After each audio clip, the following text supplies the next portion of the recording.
ಇವತ್ತು ಸಭೆ ತುಂಬಿ ತುಳುಕಾಡ್ತಾ ಇದೆ. ಸಹೃದಯರು ನನ್ನ ಮಾತುಗಳನ್ನ ಕೇಳೋದಕ್ಕೆ ಕಾತರಿಸಿದ್ದೀರಿ.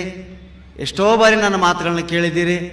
ಆದರೂ ಮತ್ತೆ ಮತ್ತೆ ಕೇಳಬೇಕು ಅಂತ ಹೇಳಿ ಚಪ್ಪಾಳೆಯನ್ನು ತಟ್ತಾ ನನ್ನನ್ನು ಸ್ವಾಗತಿಸಿದ್ದಕ್ಕೆ ನಿಮಗೆಲ್ಲ ಅನಂತ ಧನ್ಯವಾದಗಳನ್ನ ಅರ್ಪಿಸ್ತಾ ನನ್ನ ಮಾತುಗಳನ್ನು ಮುಗಿಸೋದಿಲ್ಲ, ಶುರು ಮಾಡ್ತೇನೆ. ನೀವು ಬೇಕಾದಾಗ ವಿಧಾನಸೌಧ ನೋಡೋದಕ್ಕೆ ಸಿಟಿ ಬಸ್ಸಲ್ಲೋ ಆಟೋ ರಿಕ್ಷಾದಲ್ಲೋ ಹೋಗಿಬಿಡ್ತೀರಿ. ನಮ್ಮೂರಲ್ಲಿ ವಿಧಾನಸೌಧ ಇಲ್ಲ. ನಮ್ಮ ದೇಹನೇ ವಿಧಾನಸೌಧ. ಈ ದೇಹದಲ್ಲಿ ಹಿರೇಮಗಳೂರು ಕಣ್ಣನ್ನು ಹೇಳ್ತಾರೆ ಈ ಮಾತನ್ನ, ನಂದಲ್ಲ. ಎಲ್ಲ ಮಂತ್ರಿಗಳು ಇದ್ದಾರೆ ಅಂತ ನಾನು ಹೇಳ್ತಿರ್ತೀನಿ ಉತ್ತರ ಕರ್ನಾಟಕದಲ್ಲಿ. ನೀವು ಬೆಂಗಳೂರಿಗೆ ಯಾಕೆ ಹೋಗ್ತೀರಿ, ವಿಧಾನಸೌಧ ಯಾಕೆ ನೋಡ್ತೀರಿ? ನಿಮ್ಮ ದೇಹ ನೀವು ನೋಡಿಕೊಳ್ಳ್ರಿ ಒಂದ್ಸಲ. ಇಡೀ ದೇಹವೇ ಒಂದು ವಿಧಾನಸೌಧ. ಇಲ್ಲಿ ಮೇಲಿನಿಂದ ಕೆಳಗಿನವರೆಗೂ ಎಲ್ಲ ಸಚಿವರಿದ್ದಾರೆ. ಈ ಸಚಿವರ ಮಧ್ಯೆ ಸ್ಥಾನ ಹೊಂದಾಣಿಕೆಯಾಗಲಿ, ಸಚಿವ ಸಂಪುಟದ ವಿಸ್ತರಣೆಗಾಗಿ ಆಗಲಿ ಎಂದೂ ಜಗಳ ಇಲ್ಲ. ನನಗೆ ಆ ಖಾತೆ ಸಿಗಲಿಲ್ಲ, ಈ ಖಾತೆ ಸಿಗಲಿಲ್ಲ, ಇಲ್ಲ. ದೇವರು ಆ ಖಾತೆಗಳನ್ನು ಅವಕ್ಕೆ ಅಂಟಿಸಿ ಕಳಿಸಿದ್ದಾನೆ. ಅವರು ಅವೇ ಖಾತೆಗಳನ್ನು ನಿರ್ವಹಿಸ್ತಾ ಇವೆ. ಮೇಲಿನಿಂದ ಬರೋಣ ನಾವು. ತಲೆ ಶಿಕ್ಷಣ ಮಂತ್ರಿ, ಕೂದಲು ಕೃಷಿ ಮಂತ್ರಿ, ಕಟಾವಾಗ್ತದೆ ತಿಂಗಳಿಗೊಮ್ಮೆ. ಮೆದುಳು ಗೃಹ ಮಂತ್ರಿ, ಇಡೀ ದೇಹವನ್ನು ಕಂಟ್ರೋಲ್ ಮಾಡ್ತದೆ. ಕಣ್ಣು ಈ ದೇಹಕ್ಕೆ ಅಪಾಯ ಬರಬಾರದು ಅಂತೇಳಿ ರಕ್ಷಣೆಯನ್ನು ಮಾಡ್ತದೆ, ಅದಕ್ಕಾಗಿ ಅದು ರಕ್ಷಣಾ ಖಾತೆ. ಮೂಗು ಹವಾಮಾನ ಖಾತೆ. ಬಾಯಿ ವಾರ್ತಾ ಮತ್ತು ಪ್ರಸಾರ. ಹಲ್ಲು ಸಣ್ಣ ಕೈಗಾರಿಕಾ ಮಂತ್ರಿ. ನಾಲಿಗೆ ಸಕ್ಕರೆ ಖಾತೆ. ಎದೆ ಮಿಲಿಟರಿ. ಕೈಗಳು ದೊಡ್ಡ ಕೈಗಾರಿಕಾ ಖಾತೆ. ಹೊಟ್ಟೆ ಆರೋಗ್ಯ ಖಾತೆ. ಕಾಲುಗಳು ಸಾರಿಗೆ ಖಾತೆ. ಇನ್ನು ಕೆಲವು ಅಂಗಾಂಗಗಳನ್ನ ಬಿಟ್ಟೆ ನಾನು ಯಾವ ಬಿಟ್ಟನೋ ಅವು ನೀರಾವರಿ ಖಾತಾ, ಗೊಬ್ಬರ.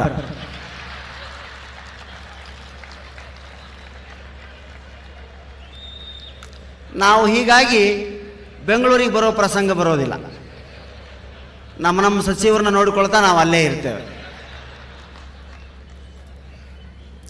ಜಗತ್ತಿನಲ್ಲಿ ಅದ್ಭುತವಾದದ್ದು ಕಂಪ್ಯೂಟರ್ ಅಲ್ಲ, ಈ ದೇಹ. ಈ ಕೈಯನ್ನು ಕಟ್ ಮಾಡಿಟ್ರೆ ಇದಕ್ಕೆ ಕೈ ಅಂತರಾಗಲಿ ಪ್ರಾಣೇಶ ಅಂತ ಯಾರು ಅನ್ನೋದಿಲ್ಲ. ಕಣ್ಣನ್ನು ತೆಗೆದಿಟ್ಟರೆ ಅದಕ್ಕೆ ಕಣ್ಣು ಅಂತರಾಗಲಿ ಅದಕ್ಕೆ ಯಾರು ಪ್ರಾಣೇಶ ಅನ್ನೋದಿಲ್ಲ, ಶರಣಪ್ಪ ಅನ್ನೋದಿಲ್ಲ. ಅವೆಲ್ಲ ಈ ದೇಹದಲ್ಲಿ ಸೇರಿದಾಗ ಮಾತ್ರ ಇದಕ್ಕೆ ಪ್ರಾಣೇಶ ಅನ್ನೋ ಹೆಸರು ಬರ್ತದೆ.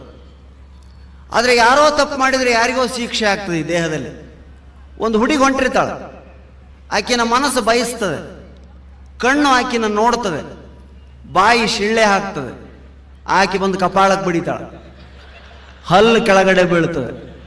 ಒಂದಕ್ಕೊಂದು ಸಂಬಂಧ ಇಲ್ಲ. ಬಯಸಿದ್ದು ಮನಸ್ಸು ಹುಡುಗಿನ, ನೋಡಿದ್ದು ಕಣ್ಣು, ಶಿಳ್ಳೆ ಹಾಕಿದ್ದು ಬಾಯಿ, ಆಕೆ ಬಂದು ಹೇಟು ಬಿಟ್ಟಿದ್ದು ಕಪಾಳಕ್ಕೆ, ಕೆಳಗೆ ಬಿದ್ದದ್ದು ಹಲ್ಲು. ಅದಕ್ಕೆ ಹಲ್ಲು ನಾಲಿಗೆಗೆ ಹೇಳ್ತೈತೆ ಅಂತಲೇ, ನಾಲಿಗೆ ನೋಡಿ ಮಾತಾಡಿ, ನೀನು ಎದ್ವಾ ಮಾತಾಡ್ತಿದ್ದಿ, ನೆಲಕ್ಕೆ ಬೀಳವ ನಾನು ಅಂತೈತೆ ಅಂತವ್ರು. ನಿಮ್ಮೆಲ್ಲರ ನಗು ನನಗೆ ಕೇಳಿಸ್ತಾ ಇಲ್ಲ. ನಗುವಾಗ ಜೊತೆಗೆ ಚಪ್ಪಾಳೆಯನ್ನು ತಟ್ಟಿಕೊಂಡು ನಕ್ಕರೆ ಬಹಳ ಒಳ್ಳೆಯದು. ನಮ್ಮ ದಯಾನಂದ ಅವರು ಹೇಳಿದಂತೆ, ಈ ಸಭೆಯಲ್ಲಿ ನೀವು ಚಪ್ಪಾಳೆ ತಟ್ಟದೇ ಇದ್ರೆ 60 ವರ್ಷ ಆದಮೇಲೆ ಒಬ್ಬರೇ ನಿಂತು ಚಪ್ಪಾಳೆ ತಟ್ಟಬೇಕಾಗ್ತದೆ. ಆ ಪರಿಸ್ಥಿತಿ ಬರಬಾರ್ದು ಅಂತೇಳಿ ಕಾರ್ಯಕ್ರಮದಲ್ಲಿ ಚಪ್ಪಾಳೆಯನ್ನು ತಟ್ಟಬೇಕು ನಾವು. ದೇಹ ಅದ್ಭುತವಾಗಿರ್ತಕ್ಕಂಥದ್ದು. ನಗುವ ಶಕ್ತಿ ಕೇವಲ ಮನುಷ್ಯನಿಗೆ ಮಾತ್ರ ಇದೆ, ಬೇರೆ ಯಾರಿಗೂ ಇಲ್ಲ. ಯಾವ ಪ್ರಾಣಿಗಳು ನಗೋದಿಲ್ಲ. ತಮಗೆ ಸಂತೋಷ ಆದರೆ ವ್ಯಕ್ತಪಡಿಸ್ತದೆ, ಆ ಮಾತು ಬೇರೆ.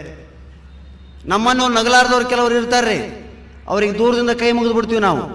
ಯಾಕಂದ್ರೆ ಅವು ಮ್ಯಾನುಫ್ಯಾಕ್ಚರಲ್ ಡಿಫೆಕ್ಟ್ಸ್.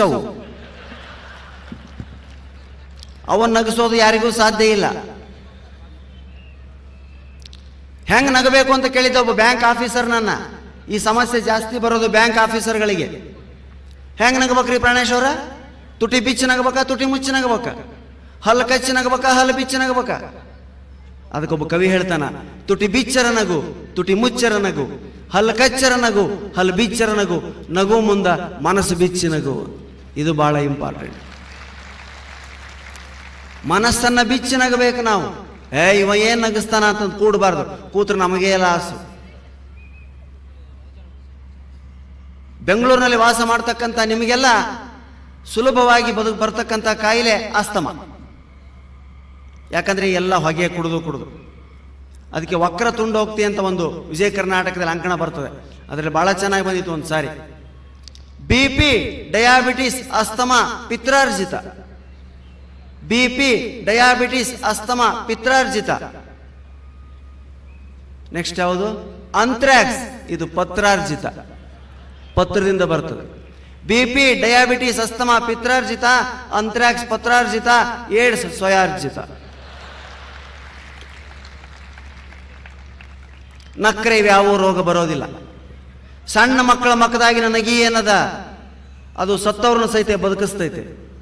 ಸಣ್ಣ ಮಕ್ಕಳ ಮಕ್ಕದಾಗಿನ ನಗಿ ಏನದ ಅದು ಸತ್ತವ್ರನ್ನ ಸಹಿತ ಬದುಕಿಸ್ತೈತೆ. ಕಾಲೇಜ್ ಹುಡುಗಿ ಮಕ್ಕದಾಗಿನ ನಗಿ ಏನದ ಅದು ಬದುಕಿದವ್ರನ್ನ ಸಹಿತ ಸಾಯ ಹೊಡಿತೈತೆ.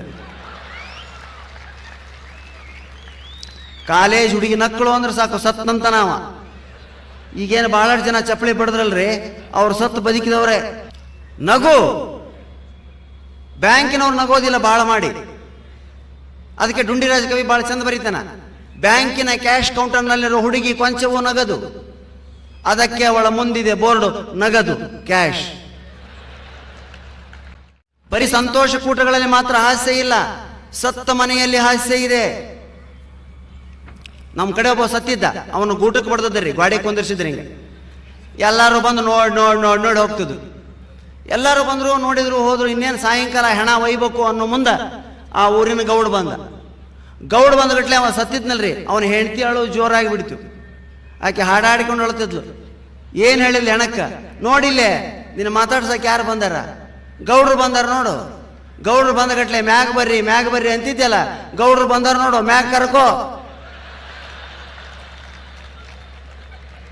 ಅವ ಗೌಡ ಗಾಬರಿ ಆಗಿಬಿಟ್ಟು, ಅಲ್ಲಿ ಇವನು ನಾನು ಮಾತಾಡ್ಸಕ್ಕಂತ ಬಂದ್ರ ನನ್ನ ಮ್ಯಾಗ ಕರ್ಕೋ ಅಂತಾಳಲ್ಲ ಈಕಿ. ಸಹಜವಾಗಿ ಮಾತಿನಲ್ಲಿ ಬರ್ತಕ್ಕಂಥ ಹಾಸ್ಯ. ಒಬ್ಬ ಹೆಂಡತಿ ಸತ್ತಿದ್ದು. ಹೆಂಡತಿ ಸತ್ತಾಗ ಅವ ಎಷ್ಟು ಅಳತಿದ್ದ ಅಂದ್ರೆ ಉಳ್ಳಾಡಿ ಅಳಕತ್ತಿದ್ದನ್ರಿ. ನೋಡೋ ಮಂದಿಗೆ ಬೇಸರ ಆಗಿಬಿಟ್ಟ. ಕಡೆಗೊಬ್ಬ ಮುದುಕ ಮನುಷ್ಯರು ಅವನು ಎಬ್ಬಿಸಿ ಕುಂದಿರಿಸಿ ಕಪಾಳಕ್ಕೆ ಬಡಿದ್ರು, ಲೇ ಹುಚ್ಚುಳ ಮಗನೇ, ಏನಲ್ಲೇ ಅದು ಅಳೋದು, ಈ ಪರಿನ ಅಳೋದು, ಎದಕ್ರಿ ಅಳಬಾರ್ದೇನೋ ಅಂತ ಕೇಳಿದೆ ಅವ. ಅಳು ಮಗನ ಬೇಡ ಅನ್ನೋದಿಲ್ಲ, ಆದ್ರೆ ಈಗ 6 ತಿಂಗಳಿಂದ ನಿಮ್ಮ ಅಪ್ಪ ಸತ್ತ, ಅವಾಗ ನೀ ಅಳ್ಳಿಲ್ಲ, ನಾ ನೋಡೀನಿ. 3 ತಿಂಗಳಿಂದ ನಿಮ್ಮ ಅಪ್ಪನ ಚಿಂತೆಯಾಗಿ ನಿಮ್ಮವು ಸತ್ಲು, ಅವಾಗ ಸಹಿತ ನೀ ಅಳ್ಳಿಲ್ಲ ಮಗನ. ಈಗ ಏನು ಸತ್ತಳ ಅಳಕತ್ತೀಯ ನೀನು? ಅವ ಅಂಗಿ ಬಿಡಿಸ್ಕೊಂಡು ಹೇಳಿದ, ತಪ್ಪು ನಿಮ್ಮದೈತ್ರಿ ಅಂದವ. ಎದಕ್ಕಲೆ ಅಂದ್ರು, 6 ತಿಂಗಳಿಂದ ನಮ್ಮ ಅಪ್ಪ ಸತ್ತ, ಒಪ್ಪಿಕೊಂತೀನಿ ನಾನು. ಅವಾಗ ಊರಿನ ಗಂಡಸರೆಲ್ಲ ಬಂದು ನಾವು ನಿಮ್ಮ ಅಪ್ಪ ಇದ್ದಂಗ ಸುಮ್ಮನಾಗೋ ಅಂದ್ರು, ಸುಮ್ಮನಾದೆ.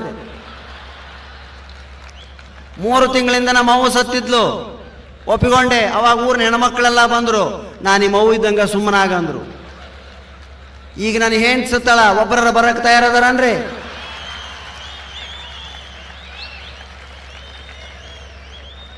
ಸಾವಿನ ಮನೆಯಲ್ಲಿ ಹಾಸ್ಯ. ಸತ್ತ ಮನೆಯಲ್ಲಿ ಸಹಿತ ನಾವು ಹಾಸ್ಯವನ್ನು ಕಾಣಬಹುದು ಅನ್ನೋದಕ್ಕೆ ಇಂಥ ಹಲವಾರು ಉದಾಹರಣೆಗಳನ್ನ ಕೊಡಬಹುದು. ಉದಯ್ ಅವರು ಇವತ್ತು ನನಗೆ ಬೀಚಿಯವರ ಪ್ರಶ್ನೋತ್ತರಗಳನ್ನು ಹೇಳ್ರಿ ಅಂತ ಹೇಳಿದ್ದಾರೆ. ನಾ ಎಲ್ಲ ವಿಷಯಗಳನ್ನ ಮಾತಾಡಿಬಿಟ್ಟಿದ್ದೀನಿ. ಬೆಂಗಳೂರಿಗೆ ಹಲವಾರು ಬಾರಿ ಬಂದಿದ್ದೀನಿ, ಸುಮಾರು 34 ಬಾರಿ ಬಂದಿದ್ದೇನೆ. ನನ್ನ ಮಾತುಗಳನ್ನೆಲ್ಲ ಕೇಳಿರಿ. ಪ್ರಶ್ನೆ ಉತ್ತರ ಅಂದ್ರೆ ಏನು ಅಂದರೆ, ಬೀಚಿಯವರು ಬಹಳ ಚೆನ್ನಾಗಿ ಪ್ರಶ್ನೆಗಳಿಗೆ ಉತ್ತರವನ್ನು ಕೊಡ್ತಾ ಇದ್ರು ಸುಧಾವಾರ ಪತ್ರಿಕೆಯಲ್ಲಿ. ಆದರೆ ಅವು ಬೀಚಿಯವರೇ ಉತ್ತರ ಕೊಡ್ತಿದ್ದಾರೆ ಅಂತ ಯಾರಿಗೂ ಗೊತ್ತಿರಲಿಲ್ಲ. ಎಲ್ಲೋ ಕೆಲವು ಜನ ರಸಿಕರು ಮಾತ್ರ ಆ ಸ್ಟೈಲ್ ನೋಡಿ ಅವನ ಗುರುತು ಹಾಕ್ತಿದ್ರು, ಇದು ಬೀಚಿನೇ ಉತ್ತರ ಕೊಡ್ತಾರೆ. ಏನಾ ಪ್ರಶ್ನೆಗಳಾಗಾದ್ರೆ? ಒಬ್ಬ ಪ್ರಶ್ನೆ ಕೇಳಿದ್ದ, ಮಂತ್ರಿಗಳ ಭಾಷಣವನ್ನು ಅವರು ಹೇಗೆ ಮಾತಾಡಿದ್ದಾರೋ ಹಾಗೆಯೇ ಪತ್ರಿಕೆಗಳಲ್ಲಿ ಪ್ರಿಂಟ್ ಮಾಡಿದರೆ ಹೇಗಿರುತ್ತದೆ? ಮಂತ್ರಿಗಳ ಭಾಷಣವನ್ನು ಅವರು ಹೇಗೆ ಮಾತಾಡಿದ್ದಾರೋ ಹಾಗೆಯೇ ಪತ್ರಿಕೆಗಳಲ್ಲಿ ಪ್ರಿಂಟ್ ಮಾಡಿದರೆ ಹೇಗಿರುತ್ತದೆ? ಇಸ್ತ್ರಿ ತಿಕ್ಕದ ಕಾಟನ್ ಪ್ಯಾಂಟಿನಂತಿರುತ್ತದೆ. ನೋಡ್ರಿ ಎಷ್ಟು ಅದ್ಭುತ. ಪತ್ರಕರ್ತರು ಅದಕ್ಕೆ ಒಳ್ಳೊಳ್ಳೆ ರೂಪುರೇಷೆಗಳನ್ನ ಕೊಟ್ಟು ಚೆನ್ನಾಗಿ ಪ್ರಿಂಟ್ ಮಾಡ್ತಾರೆ. ಸ್ವಾಮಿಗಳ ಪಾದಕ್ಕೆ ಬಿದ್ದರೆ ನಮಗೇನು ಸಿಗುತ್ತದೆ? ಅವರ ಪಾದ ಸಿಗುತ್ತದೆ, ಬೇರೆ ಏನು ಸಿಗಂಗಿಲ್ಲ. ದಿನ ಒಂದು ಸೇಬು ತಿಂದರೆ ಡಾಕ್ಟರ್ ದೂರವಾಗುತ್ತಾನೆ, ದಿನ ಒಂದು ಈರುಳ್ಳಿ ತಿಂದರೆ ಹೆಂಡತಿ ದೂರವಾಗುತ್ತಾಳೆ. ಮದುವೆಯಾದ ಹೊಸತರಲ್ಲಿ ಹೆಂಡತಿ ಭುಜಕ್ಕೆ ತಲೆ ಇಟ್ಟಾಗ ಗಂಡ ಏನು ಮಾಡಬೇಕು? ಮದುವೆಯಾದ ಹೊಸದರಲ್ಲಿ ಹೆಂಡತಿ ಭುಜಕ್ಕೆ ತಲೆ ಇಟ್ಟಾಗ ಗಂಡ ಏನು ಮಾಡಬೇಕು? ಆಕೆ ತಲೆ ಎತ್ತಿದ ಮೇಲೆ ಶರ್ಟಿಗೆ ಎಣ್ಣೆ ಹತ್ತಿದೆಯೇನೋ ನೋಡಿಕೊಳ್ಳಬೇಕು. ಗಾದಿ ಮೇಲೆ ಮಲಗಿದರೆ ಒಳ್ಳೆಯದು, ಕೆಳಗೆ ಮಲಗಿದರೆ ಒಳ್ಳೆಯದು. ಎಲ್ಲಾದರೂ ಮಲಗಿ ಗಾದಿಯ ಕೆಳಗಡೆ ಮಲಗಬೇಡಿ. ಇವತ್ತು ನಾವು ಅನೇಕ ಟಿವಿ ಚಾನೆಲ್ಗಳು ನೋಡ್ತಿರ್ಬೇಕಾದ್ರೆ ಅನೇಕ ಸ್ಪರ್ಧೆಗಳು ಬರ್ತವೆ, ಅದರ ಪ್ರಶ್ನೆಗಳು ಕೇಳ್ತಾರೆ, ಉತ್ತರನೂ ಅದರಲ್ಲೇ ಇರ್ತದೆ. ಕಿತ್ತೂರು ರಾಣಿ ಚೆನ್ನಮ್ಮನ ಊರು ಯಾವುದು? ಎಂಥ ಪ್ರಶ್ನೆ ರೀ ಇದು, ಎಷ್ಟು ಟಫ್ ಕ್ವಶನ್ ನೋಡ್ರಿ. IAS KS ಅವ್ರಿಗೆ ಸಹಿತ ಉತ್ತರ ಹೇಳೋದಾಗೋದಲ್ಲ ಪಾಪ. ಆದರೂ ಅಲ್ಲಿ ಬಂದಂಥ ದಂಪತಿಗಳು ಅದನ್ನು ಹೇಳಲಿಲ್ಲರಿ. ಕಿತ್ತೂರು ರಾಣಿ ಚೆನ್ನಮ್ಮನ ಊರು ಬೆಳಗಾವಿ ಜಿಲ್ಲೆಯಲ್ಲಿದೆ. ವೆರಿ ಗುಡ್ ಅಮ್ಮ, ಭಾಳ ಚೆನ್ನಾಗಿ ಹೇಳಿದೆ. ಬೆಳಗಾವಿಯಿಂದ ಸ್ವಲ್ಪ 20 ಕಿಲೋಮೀಟರ್ ಈಚೆ ಬಾ, ನಿನಗೆ ಕಿತ್ತೂರು ರಾಣಿ ಚೆನ್ನಮ್ಮನ ಊರು ಸಿಗ್ತದೆ. ಆಕೆ ಬೈಲುವಂಗಲ ಅಂದ್ರೆ ಅಂದ್ಲು. ಅಲ್ಲಮ್ಮ, ಕಿತ್ತೂರು ರಾಣಿ ಚೆನ್ನಮ್ಮನ ಊರು ಕಿತ್ತೂರು. ನೀನು ಜಿಲ್ಲೆಯನ್ನು ಕರೆಕ್ಟಾಗಿ ಹೇಳಿದ್ರಿಂದ ನಾಕೌಟ್ನಿಂದ ನಿನಗೊಂದು ಬೆಳ್ಳಿ ನಾಣ್ಯ. ನೋಡ್ರಿ, ಸರಿಯಾದ ಉತ್ತರಕ್ಕೆ 20 ಕಿಲೋಮೀಟರ್ ದೂರ ಇದ್ರೆ ನಮ್ಮಲ್ಲಿ ಪ್ರೈಜ್. ಯಾಕ್ರಿ ಹಿಂಗ್ಯಾಕೆ ಪ್ರಶ್ನೆ ಕೇಳ್ತಾರಂತ ನಾನು ಒಮ್ಮೆ ಕೇಳಿದೆ ಅವ್ರು ಹೇಳಿದ್ರು, ಆ ದಂಪತಿಗಳು ಪಾಪ ದುಡ್ಡು ಕೊಟ್ಟು ಬಂದಿರ್ತಾರೆ, ಅವರಿಗೆ ಟಿವಿಯಲ್ಲಿ ಇನ್ಸಲ್ಟ್ ಆಗಬಾರ್ದು, ಅದಕ್ಕೆ ಇಂಥ ಪ್ರಶ್ನೆ ಕೇಳ್ತೀವಿ. ಅದಕ್ಕೆ ನಾನು ಹೇಳಿದೆ, ನಾನು ಒಂದೆರಡು ಪ್ರಶ್ನೆ ಕಳಿಸ್ತೀನಿ ಸರ್, ಅವನು ಕೇಳ್ರಿ ಅಂತ. ಏನು? ಒನಕೆ ಓಬವ್ವನ ಆಯುಧ ಯಾವುದು? ಶ್ರವಣ ಬೆಳಗೊಳದಲ್ಲಿರುವ ಗೊಮಟೇಶ್ವರ ಮೂರ್ತಿಯ ಹೆಸರೇನು ಮತ್ತು ಅದು ಎಲ್ಲಿದೆ? ಶಿವರಾಮ ಕಾರಂತರು ಬರೆದ ಮೂಕಜ್ಜಿಯ ಕನಸುಗಳಿಗೆ ಸಿಕ್ಕ ಜ್ಞಾನಪೀಠ ಪ್ರಶಸ್ತಿಯ ಹೆಸರೇನು? ಅದನ್ನು ಬರೆದವರು ಯಾರು? ಎಲ್ಲ ಅದ್ರಾಗ. ನಮ್ಮ ಬೀಚಿಯವರು ಇದನ್ನು ಯಾವಾಗಲೂ ಮಾಡಿಬಿಟ್ಟು ಬಿಟ್ಟಿದ್ದಾರೆ. ಶಾಲೆಗೆ ಇನ್ಸ್ಪೆಕ್ಷನ್ ಅಂತ ಮೇಷ್ಟ್ರು ಬಂದಾಗ ಮಕ್ಕಳಿಗೆ ಹೇಳಿಬಿಟ್ಬಿಟ್ಟಿರ್ತಾರ, ಲೇ ನನ್ನ ಪ್ರಶ್ನೆದಾಗ ಉತ್ತರ ಇರ್ತಾವ, ಗಮನ ಇಟ್ಟು ಕೇಳ್ಬೇಕು ನೀವು. ಆಯ್ತು ಸರ್, ರೆಡಿ. ಬಂದರು ಇನ್ಸ್ಪೆಕ್ಟರು, ಕೇಳಿದ್ರು 3 ವಲಯಗಳೆಷ್ಟು? ವಾಹ್, ಎಂಥ ಪ್ರಶ್ನೆ ರೀ. 3 ವಲಯಗಳೆಷ್ಟು? ಅದರಲ್ಲೊಬ್ಬ ಪಂಡಿತ ಇದ್ದ, ಅವನು ಹೇಳಿದ 3 ವಲಯಗಳು 5 ಸಾರ್ ಅಂದ. ಉಷ್ಣ ವಲಯ, ಶೀತ ವಲಯ, ಸಮಶೀತೋಷ್ಣ ವಲಯದ ಹೆಸರನ್ನು ಹೇಳಿರಿ. ಎಲ್ಲ ಅದ್ರಾಗೆ. ಇಂಥ ಪ್ರಶ್ನೆಗಳನ್ನ ಮಕ್ಕಳನ್ನ ಕೇಳಿ ನೋಡ್ರಿ, ಕನ್ಫ್ಯೂಸ್ ಮಾಡೋದಕ್ಕೆ ಭಾಳ ಚೆನ್ನಾಗಿರ್ತದೆ. ಮೇಷ್ಟ್ರಿಗೆ, ಇನ್ಸ್ಪೆಕ್ಟ್ರಿಗೆ ಯಾಕೋ ಅನುಮಾನ ಆಯಿತು, ಏನೋ ನಡೀತಾ ಇದೆ ಇಲ್ಲಿ, ಸ್ವಲ್ಪ ಲೆಕ್ಕ ಕೇಳ್ರಿ ಮೇಷ್ಟ್ರೆ ಅಂತ ಹೇಳಿದರು. ಲೆಕ್ಕ ಕೇಳಿದ್ರು ಮೇಷ್ಟ್ರು. 5 5 10, 8 2 10, 7 3 10, ಬರೀ 10 ಕಲಿಸಿದ್ದವ. ಅವಾಗಲೂ ಇನ್ಸ್ಪೆಕ್ಟರ್ಗೆ ಅನುಮಾನ ಆಯಿತು, ಬೇಡ ಮೇಷ್ಟ್ರೆ ಈಗ ನಾನು ಪ್ರಶ್ನೆ ಕೇಳ್ತೀನಿ ಅಂದ್ರೆ. ಏನು ಪ್ರಶ್ನೆ ಕೇಳಿದ್ರು? ಭಗವದ್ಗೀತೆ ಯಾವುದಾದ್ರೂ ಒಂದು ಶ್ಲೋಕವನ್ನು ಹೇಳ್ರಿ. ಒಂದು ಹುಡುಗಿ ಎದ್ದು ನಿಂತ್ಕೊಂಡು, ಕರ್ಮಣ್ಣೆ ವಾದಿಕಾರಸ್ತೆ ಮಾಪಲೇಶು ಕದಾಚನ. ವೆರಿ ಗುಡ್ ಅಮ್ಮ, ಕೂತ್ಕೋ, ಭಾಳ ಚೆನ್ನಾಗಿ ಹೇಳಿದೆ. ಇದರ ಅರ್ಥ ಹೇಳ್ತೀರಾ ಯಾರಾದರೂ? ಮತ್ತೊಂದು ಹುಡುಗಿ ಎದ್ದು ನಿಂತಲು, ಹೇಳಿದ್ದು ಕೆಲಸವನ್ನು ಮಾತ್ರ ನಾವು ಮಾಡಬೇಕು, ಫಲಾಫಲಗಳನ್ನ ದೇವರಿಗೆ ಬಿಡಬೇಕು. ವೆರಿ ಗುಡ್ ಅಮ್ಮ, ಕೂತ್ಕೋ. ಇದಕ್ಕೊಂದು ಉದಾಹರಣೆ ಕೊಡ್ರಿ ನೋಡೋಣ. ಅವಾಗ ಬೀಚಿಯವರು ತಿಮ್ಮ ಎದ್ದು ನಿಂತ, ಕರ್ಮಣ್ಣೆ ವಾದಿಕಾರಸ್ತೆ ಮಾಪಲೇಶು ಕದಾಚನ ಅಂದರೆ ಕೆಲಸವನ್ನು ಮಾತ್ರ ಮಾಡಬೇಕು, ಫಲಾಫಲಗಳನ್ನ ದೇವರಿಗೆ ಬಿಡಬೇಕು. ಇದರ ಅರ್ಥ ಇಷ್ಟೇ. ಶಾಲೆಯ ತೋಟದಲ್ಲಿ ನಾವು ಮೈ ಮುರಿದು ಕೆಲಸ ಮಾಡಬೇಕು, ಅದರಲ್ಲಿ ಬೆಳೆದಂಥ ಹಣ್ಣು ತರಕಾರಿಗಳನ್ನೆಲ್ಲ ಮೇಷ್ಟ್ರ ಮನೆಗೆ ಕೊಡಬೇಕು. ಅಲ್ಲಿ ಮೇಷ್ಟ್ರು ಮಾಡುವಂಥ ಒಂದು ಕೆಲಸ ಗೊತ್ತಾಗಿಬಿಡ್ತವನು. ಯಾವಾಗ ಸುಮಾರು 25 ವರ್ಷಗಳ ಹಿಂದೆ ಈ ಪ್ರಯತ್ನವನ್ನು ಬೀಚಿಯವರು ಮಾಡಿದರು. ಬೀಚಿ ನಾನಲ್ಲ, ನಿಜವಾದ ಬೀಚಿ ಬೇರೆ ಇದ್ದಾರೆ, ಅವರು ಬಳ್ಳಾರಿ ಬೀಚಿ ಅಂತ. ನರಸಿಂಹಮೂರ್ತಿಯವರು ನಾನು ಹೊಸದಾಗಿ ಭೇಟಿಯಾಗಿದ್ದೆ ಈ ಒಂದು 5-6 ವರ್ಷಗಳ ಕೆಳಗೆ. ಅವ್ರು ನನ್ನ ಭಾಷಣ ಕೇಳಿದರು, ಭುಜ ತಟ್ಟು ಹೇಳಿದರು, ಪ್ರಾಣೇಶ್ ನೀವು ಭಾಳ ಚೆನ್ನಾಗಿ ಮಾತಾಡ್ತೀರಾ, ಬೀಚಿಗೆ ಹೋಗಿಬಿಟ್ರು, ನೆಕ್ಸ್ಟ್ ನೀವೇ. ಏನು ತಿಳ್ಕೊತೀರಿ ಹಿಂಗಂದ್ರೆ? ಬೀಚಿಗೆ ಹೋಗ್ಬಿಟ್ರು, ನೆಕ್ಸ್ಟ್ ನೀವ ಏನು ಅವ್ರ ಕೆಲಸ ಮುಂದುವರಿಸ್ಬೇಕೋ, ನಾನು ಹೋಗ್ಬೇಕು? ನಮ್ಮ ಕಡೆ ಒಂದು ಅನುಭವವನ್ನು ನಮ್ಮ ರಿಚರ್ಡ್ ಲೂಯಿಸ್ ಭಾಳ ಚೆನ್ನಾಗಿ ಹೇಳ್ತಿರ್ತಾರೆ. ಇವತ್ತು ಇಷ್ಟೊಂದು ಜನ ಸಭೆಯಲ್ಲಿ ಸೇರೋದು ನನಗೆ ಭಾಳ ಸಂತೋಷವನ್ನು ತಂದಿದೆ. ನಾನು ಯಾವಾಗಲೂ ಹೇಳ್ತಿರ್ತೀನಿ ಈ ಮಾತನ್ನು. ಯಾಕಂದರೆ ಜನ 6 ಗಂಟೆ ಆಯಿತು ಅಂದರೆ ಮನೆ ಬಿಟ್ಟು ಹೊರಗಡೆ ಬರೋದಿಲ್ಲ. ಇವತ್ತು ಹೆಣ್ಮಕ್ಳಂತೂ ಟೈಟ್ ಆಗ್ತಾರೆ ಟಿ ವಿ ಮುಂದೆ, 9 ಮೇಲೆ ಗಂಡಸರು ಟೈಟ್ ಆಗ್ತಾರೆ. ಮನೆಯಲ್ಲಿ ಹೀಗೆ ಇಬ್ಬರು ಟೈಟ್ ಆದರೆ ನಮ್ಮಂಥ ಲೂಸ್ಗಳ ಮಾತನ್ನು ಕೇಳೋರು ಯಾರು? ಆದರೂ ಇಷ್ಟು ಜನ ಹೆಣ್ಮಕ್ಳು ಗಂಡಸರು ಬಂದೀರಿ ಅಂದರೆ ಇವತ್ತು ಭಾನುವಾರ ಯಾವ ಸೀರಿಯಲ್ಗಳು ಇಲ್ಲ. ಶಿವರಾತ್ರಿ ಬೇರೆ, ನಿದ್ದಿಗೆಡಬೇಕು. ಕಣ್ಣರಿಯದಿರ್ದೊಡೆಂ ಕರುಳರಿಯದೆ ಅಂತ ಒಂದು ಮಾತಿದೆ. ಏನಂಗಂದ್ರೆ ಕಣ್ಣಿಗೆ ಗೊತ್ತಾಗದಂಥ ಸತ್ಯವನ್ನ ಕರುಳು ಗುರುತಿಡಿತದೆ. ಇದು ಎಲ್ಲಿ ಬರ್ತದೆ ಈ ಪ್ರಸಂಗ ಅಂದರೆ ಮಹಾಭಾರತದಲ್ಲಿ ಬರ್ತದೆ. ಕರ್ಣ ತನ್ನ ರಥದ ಚಕ್ರಗಳು ನೆಲದಲ್ಲಿ ಹೂತು ಹೋಗಿವೆ ಅಂತೇಳಿ ಅವನು ಎತ್ತಬೇಕು ಅಂತ ಕೆಳಗಡೆ ಇಳಿತಾನೆ. ಅವಾಗ ಕೃಷ್ಣ ಹೇಳ್ತಾನೆ, ಅರ್ಜುನ ಇದೇ ಟೈಮು, ಅವನ ಟೈರ್ ಪಂಕ್ಚರ್ ಆಗಿದೆ, ಇವಾಗಲೇ ಹೊಡಿ. ಯಾಕೋ ಅರ್ಜುನಿಗೆ ಮನಸ್ಸಾಗೋದಿಲ್ಲ. ಇಲ್ಲ, ನನಗೆ ಮನಸ್ಸಾಗ್ತಾ ಇಲ್ಲ. ಯಾಕೆ? ಕಣ್ಣರಿಯದಿರ್ದೊಡೆ ಕರುಳರಿಯದೆ. ನನ್ನ ಕಣ್ಣು ಅವನು ವೈರಿ ಅಂತ ಹೇಳಿದ್ರು ಕೂಡ ಕರುಳು ಯಾಕೋ ಬೇಡ ಅಂತದೆ. ಕಣ್ಣರಿಯದಿರ್ದೊಡಂ ಕರುಳರಿದೆ. ಕವಿ ಎಂಥ ಶಬ್ದವನ್ನು ಬಳಸಿದ್ದಾನೆ. ಇದು ನನ್ನ ಜೀವನದಲ್ಲಿ ಹೇಗೆ ನಿಜ ಆಗಿತ್ತು ಅಂದರೆ, ಬಿಜಾಪುರದ ಕಾರ್ಯಕ್ರಮಕ್ಕೆ ಹೋಗಿದ್ದು ನಾನು. ಹೊನವಾಡ ಮತ್ತು ಸಾರವಾಡ ಅಂತ 2 ಹಳ್ಳಿಗಳಿದೆ. ಫಸ್ಟ್ ಹೊನವಾಡ ಅಂತಕ್ಕಂಥ ಊರಿಗೆ ಹೋದೆ. ಅಲ್ಲಿ ಸಾರ್ವಜನಿಕರನ್ನು ಉದ್ದೇಶಿಸಿ ಮಾತಾಡಿದೆ. ಕಾರ್ಯಕ್ರಮ ಆದಮೇಲೆ ಮ್ಯಾನೇಜರ್ ಕೈ ಮುಗಿದ, ಬ್ಯಾಂಕ್ ಮ್ಯಾನೇಜರ್, ಸಾರ್ ನಮ್ಮ ಮನೆಗೆ ಊಟಕ್ಕೆ ಬರಬೇಕು, ಬಿಜಾಪುರದ ಅಡಿಗೆ ಮಾಡಿಸೀನಿ. ಹೋದೆ, ನೋಡ್ತೇನೆ ಹಸಿರು ಬಾಳೆ ಎಲೆ, ಅದರ ಮೇಲೆ 3 ಬೆಳ್ಳನೆಯ ಬಿಳಿಜೋಳದ ರೊಟ್ಟಿಗಳು, ಅದರ ಮೇಲೆ ಒಂದು ಕೆಂಪನೆಯ ಮುದ್ದೆ. ನಾನು ಬೆಣ್ಣೆ ಇರ್ಬೋದು ಅಂತ ತಿಳ್ಕೊಂಡೆ. ಅದನ್ನು ತಿಳ್ಕೊಂಡು ಸ್ವಲ್ಪ ನೆಕ್ಕಿದ್ದೀನಿ ರೀ. ಆಹಾ, ಅಂಥ ಬ್ರಹ್ಮಖಾರವನ್ನು ನಾನು ಎಂದೂ ತಿಂದಿರಲಿಲ್ಲ. ನನಗೆ ನವರಂಧ್ರಗಳು ಅದಾವಂತ ಗೊತ್ತಾದದ್ದ ಆವತ್ತು. ಒಂದೊಂದು ಕಡೆಯಿಂದಲೂ ಗಾಳಿ, ಒಂದೊಂದು ಕಡೆಯಿಂದಲೂ ಬೆಂಕಿ, ಒಂದೊಂದು ಕಡೆಯಿಂದಲೂ ಉರಿ. ಮಜ್ಜಿಗೆ ಕುಡಿದೆ, ಬರೀ ರೊಟ್ಟಿ ತಿಂದೆ, ಬಾಳೆಲಿ ತಿಂದೆ, ಏನು ಮಾಡಿದ್ರು ಖಾರ ಹೋಗಲಿಲ್ಲ. ಹ್ಯಾ ಮಾಡ್ತಾ ನಾಯಿ ಅಂತೆ ಬಂದು ಮಲಗಿದೆ ಲಾಡ್ಜಲ್ಲಿ. ಮರುದಿವಸ ಸಾರವಾಡ ಅಂತಕ್ಕಂಥ ಊರಲ್ಲಿ ಕಾರ್ಯಕ್ರಮ, ಹೊನವಾಡ ಅಂತಕ್ಕಂಥ ಊರಲ್ಲಿ. ಅಲ್ಲಿ ಹೋದೆ, ಕಾರ್ಯಕ್ರಮ ಕೊಟ್ಟೆ. ಅಲ್ಲಿನ ಮ್ಯಾನೇಜರು ಕೈ ಮುಗಿದು ನಿಂತ, ಸಾರ್ ಬಿಜಾಪುರ ಸ್ಪೆಷಲ್, ನಮ್ಮನೆಗೆ ಊಟಕ್ಕೆ ಬರಬೇಕು. ಇಲ್ಲಿ ಬೇರೆ ಇರ್ಬೋದು ಅಂತ ನಾನು ಹೋಗಿ ನೋಡ್ತೀನಿ, ಸೇಮ್ ಸೀನ್. ಹಸಿರು ಬಾಳೆ ಎಲೆ, ಬಿಳಿ ಜೋಳದ ರೊಟ್ಟಿ, ಮೇಲೆ ಮುದ್ದೆ. ಸರಿಸಿಬಿಟ್ಟೆ. ಯಾಕೆ? ಕಣ್ಣರಿಯದಿರ್ದೊಡೆ ಕರುಳರಿಯದೆ. ನಮ್ಮಲ್ಲಿ ಕವಿಗಳು ಭಾಳ ಚಂದಿದ್ದಾರೆ. ಒಬ್ಬ ಕವಿ ಬಂದಿಂತ ವೇದಿಕೆ ಮ್ಯಾಗ ಶುರು ಮಾಡಿದ, ಡಬ್ಬಿ ಮೇಲೆ ಡಬ್ಬಿ, ಡಬ್ಬಿ ಮೇಲೆ ಡಬ್ಬಿ, ಡಬ್ಬಿ ಮೇಲೆ ಡಬ್ಬಿ. ವಾ ಅಂದ್ರೆ ಇಲ್ಲಿ ಕುಂತವ್ರು. ನೆಕ್ಸ್ಟ್ ಅಂತ ಕೇಳಿದ್ರು. ನೆಕ್ಸ್ಟ್ ಅದ್ರ ಮ್ಯಾಗ ಇನ್ನೊಂದು ಡಬ್ಬಿ, ಮತ್ತೆ ನೆಕ್ಸ್ಟ್ ಈ ಕಡೆಯವ್ರು, ಅದ್ರ ಮ್ಯಾಗ ಮತ್ತೊಂದು ಡಬ್ಬಿ. ಎಷ್ಟದಾವ ಡಬ್ಬಿ ಅಂದ್ರು. ಸುಮ್ಮನೆ ಕುಂದ್ರಿ ನೀವು, 500 ಅದಾವ ಅಂದವ. ಬಿಡ್ಲಿಲ್ರಿ ಅವ. ಡಬ್ಬಿ ಮೇಲೆ ಡಬ್ಬಿ, ಅದ್ರ ಮೇಲೆ ಡಬ್ಬಿ, ಸಣ್ಣ ಡಬ್ಬಿ, ಪುಟ್ಟ ಡಬ್ಬಿ, ಚಿಕ್ಕ ಡಬ್ಬಿ, ಅದ್ರ ಮ್ಯಾಗ ಡಬ್ಬಿ, ಮತ್ತೊಂದು ಡಬ್ಬಿ, ಪುಟ್ಟ ಡಬ್ಬಿ, ಚಿಕ್ಕ ಡಬ್ಬಿ.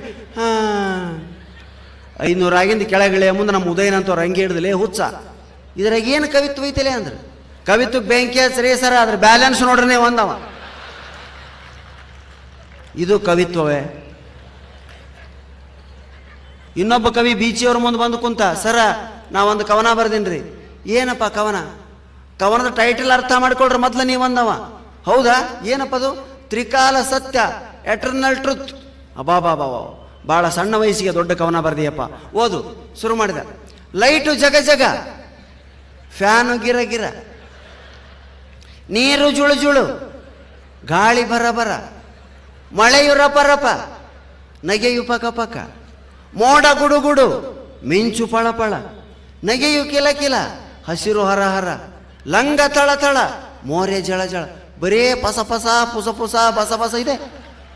ಏನಲ್ಲೇ ಇದು ಅಂದ್ರೆ ಅವರು. ನಾನೇನು ಹೇಳಿನಿ ಸರ? ತ್ರಿಕಾಲ ಸತ್ಯ. ನೀರು ಜುಳು ಜುಳು ಅಂತನ ಹರಿಬೇಕು. ಕಾಗೆ ಕಾಕ, ಗುಬ್ಬಿ ಚಿವ್ ಚಿವ್. ಕೈ ಮುಗಿದ್ಬಿಟ್ರು ಬೀಚಿಯವರು. ಭಾಳ ಸಂತೋಷಪ್ಪ. ಆದ್ರೆ ನನಗೆ ಒಂದು ಅರ್ಥ ಆಗಲಿಲ್ಲ. ಏನು? ಒಮ್ಮೆ ನಗೆಯು ಪಕ ಪಕ ಅಂದಿ, ಒಮ್ಮೆ ನಗೆಯು ಕಿಲ ಕಿಲ ಅಂದಿ. ಏನಿದ್ರೆ ಅರ್ಥ? 2 ನಗೆಯೇ ನೀವು? Simple sir. ನಗೆಯು ಪಕ ಪಕ ಇದು ಪುಲ್ಲಿಂಗ, ನಗೆಯು ಕಿಲ ಕಿಲ ಇದು ಸ್ತ್ರೀಲಿಂಗ ಅಂದವು. ಬೀಚಿಯವ್ರು ಕೈ ಮುಗಿದು ಹೇಳ್ತಾರೆ, ನಿನ್ನ ಗಂಡ ಯಾವುದು ಹೆಣ್ಣು ಯಾವುದು ಗೊತ್ತಾಯ್ತಲ್ಲ ತಮ್ಮ, ಎಲ್ಲರ ಬದುಕೆ ಹೋಗಿನಿ ನೀನು. ಕವಿತ್ವ ಅಂದ ತಕ್ಷಣ ನೆನಪಾಗೋದು ನಮ್ಮೆಲ್ಲರ ಸ್ನೇಹಿತ ಅಸಾದುಲ್ಲಾ ಬೇಗ್, ಶಾಯರಿ ಕವಿ, ಶಿವಮೊಗ್ಗದ ಕವಿ. ಎಷ್ಟು ಚಂದ ಬರೀತಾನೆ ಕವಿ ನಮ್ಮ ಜೀವನದಲ್ಲಿ ನಡೆಯುವಂಥ ಘಟನೆಗಳನ್ನು ಬರೀತಾರೆ. ಪತಿ ಪತ್ನಿ ಅವರು ಓ ಕವನದ ಹೆಸರು.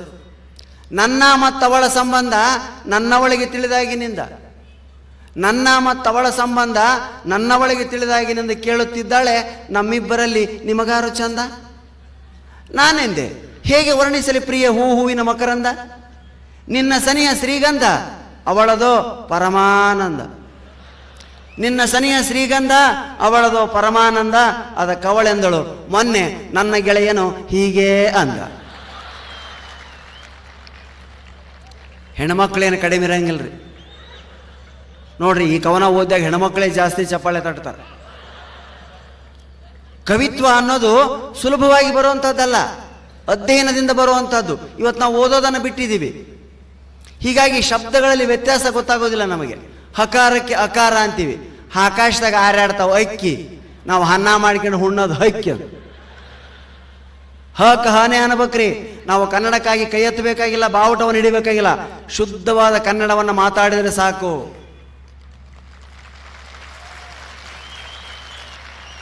ಒಬ್ಬರಿ ಪ್ರಶ್ನೆ ಕೇಳಿದ್ರು, ದುರ್ಯೋಧನನನ್ನು ಭೀಮನು ಹೇಗೆ ಕೊಂದನು? 2 ಪುಟಗಳಿಗೆ ಮೀರದಂತೆ ಬರೆಯಿರಿ. ನೋಡ್ರಿ ಎಂಥ ಪ್ರಶ್ನೆ. ದುರ್ಯೋಧನನನ್ನು ಭೀಮನು ಹೇಗೆ ಕೊಂದನು?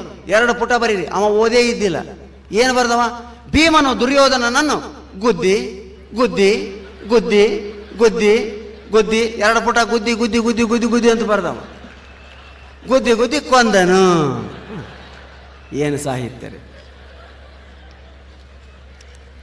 ಓದುವ ಹವ್ಯಾಸವೇ ಹೊರಟೋಗ್ಬಿಟ್ಟಿದೆ ನಮ್ಮಲ್ಲಿ. ನೀವು ದೊಡ್ಡ ದೊಡ್ಡ ಗ್ರಂಥ ಓದಲಾರೀಗ ಅಂತೇಳಿ ಚುಟುಕು ಸಾಹಿತ್ಯ ಬಂದೈತೆ. ಚಂದ್ರಶೇಖರ್ ಪಾಟೀಲ್ ನಮ್ಮ ಕಡೆ ದೊಡ್ಡ ಕವಿ, ನಿಮ್ಮ ಸಾಹಿತ್ಯ ಪರಿಷತ್ತಿನ ಅಧ್ಯಕ್ಷರು. ಅವ್ರು ಬರೀತಾರ, ದಾರ್ಯಾಗ ಹೊಂಟಿದ್ದೆ ಮ್ಯಾಗಿಂದ ಯಾರೋ ಉಗುಳಿದ್ರು, ದಾರ್ಯಾಗ ಹೊಂಟಿದ್ದೆ ಮ್ಯಾಗಿಂದ ಯಾರೋ ಉಗುಳಿದ್ರು, ನಾನಂದೆ ನೋಡುಗಳ್ರಿ, ಅವರು ನೋಡಿದ್ರು ಮತ್ತು ಉಗುಳಿದ್ರು. ಹೌದ್ರಾ? ರಾಜಕಾರಣಿಗಳ ಬಗ್ಗೆ ಬರೀತಾರೆ ಕವಿ. ಗಾಂಧಿ ತೊಡುತ್ತಿದ್ದಾನೆಂದು ಇವರು ತೊಡುತ್ತಿದ್ದಾರೆ ಖಾದಿ, ಗಾಂಧಿ ತೊಡುತ್ತಿದ್ದನೆಂದು ಇವರು ತೊಡುತ್ತಾರೆ ಖಾದಿ, ಗಾಂಧಿ ಹೇಳುತ್ತಿದ್ದನೆಂದು ಇವರು ಹೇಳುತ್ತಿದ್ದಾರೆ ಅಹಿಂಸೆ, ಗಾಂಧಿ ಕುಡಿಯುತ್ತಿದ್ದನೆಂದು ಇವರು ಕುಡಿಯುತ್ತಾರೆ ಆಡಿನ ಹಾಲು, ಆದರೆ ಇವರೇಕೆ ಸತ್ತಿಲ್ಲ ಗಾಂಧಿ ಸತ್ತನೆಂದು. ನೋಡ್ರಿ ಎಂಥ ಮಾತು. ನಾನು ಯಾವಾಗಲೂ ಮಾತು ಹೇಳ್ತಿರ್ತೀನಿ, ಭಾರತಕ್ಕೆ ಸ್ವತಂತ್ರ ತಂದು ಕೊಟ್ಟದ್ದು ಗಾಂಧಿ ತಾತ, ಭಾರತಕ್ಕೆ ಸ್ವತಂತ್ರ ತಂದು ಕೊಟ್ಟದ್ದು ಗಾಂಧಿ ತಾತ. ಅದಕ್ಕೆ ಸ್ವತಂತ್ರ ಭಾರತದ ಎಲ್ಲ ಆಫೀಸುಗಳಲ್ಲೂ ತಾ ತಾ ತಾ ತಾ ತಾ ತಾ ತಾ. ಮತ್ತೊಬ್ಬ ಕವಿ ಬರೀತಾನೆ, ನನ್ನವಳ ಕೆನ್ನೆ ಸೇಬು. ಖುಷಿ ಆಯ್ತು ಹೆಣ್ಮಗಳಿಗೆ, ಹೆಂಡತಿಗೆ ಬಹಳ ಖುಷಿ ಆಯ್ತು. ನನ್ನವಳ ಕೆನ್ನೆ ಸೇಬು, ಮೊಡೆವಗಳಾದದ್ದರಿಂದ ಸೀತಾಫಲ. ಹೌದಾ? ಎಷ್ಟು ವಂಡರ್ಫುಲ್ ಆಗಿದೆ ಚುಟುಕು ಸಾಹಿತ್ಯ. ಅದನ್ನಾದರೂ ಓದ್ತೀವ ನಾವು? ಟಿವಿಗಳು ಬಂದ ಮೇಲೆ ನಮ್ಮಲ್ಲಿರ್ತಕ್ಕಂಥ ಅಧ್ಯಯನದ ಶಕ್ತಿ ಎಲ್ಲ ನಶಿಸಿ ಹೋಗಿದೆ. ನಮ್ಮ ಉತ್ತರ ಕರ್ನಾಟಕಕ್ಕನೇ ಇನ್ನೂ ನಾಟಕಗಳನ್ನ ಬಯಲಾಟಗಳನ್ನ ಆಡ್ತಾರೆ. ನಿಮ್ಮ ಕೃಷ್ಣ ಸಂಧಾನ ನಾಟಕ ನೀವು ನೋಡಿದ್ದೀರಿ, ಭಾಳ ಚೆನ್ನಾಗಿದೆ. ನನಗೆ ಅದರಲ್ಲಿ ಒಂದು ಅಂಶ ಭಾಳ ಚೆನ್ನಾಗಿ ನೆನಪಿಗೆ ಬರ್ತದೆ. ಇವನು ದುರ್ಯೋಧನ ಹೇಳ್ತಿರ್ತಾನೆ, ಧೃತರಾಷ್ಟ್ರ ಒಳಗಿನಿಂದ ಬರ್ತಾನೆ, ಅಪ್ಪ ತಂದೆ ಒಳಗೆ ಬಾ ಅಂತಾನ.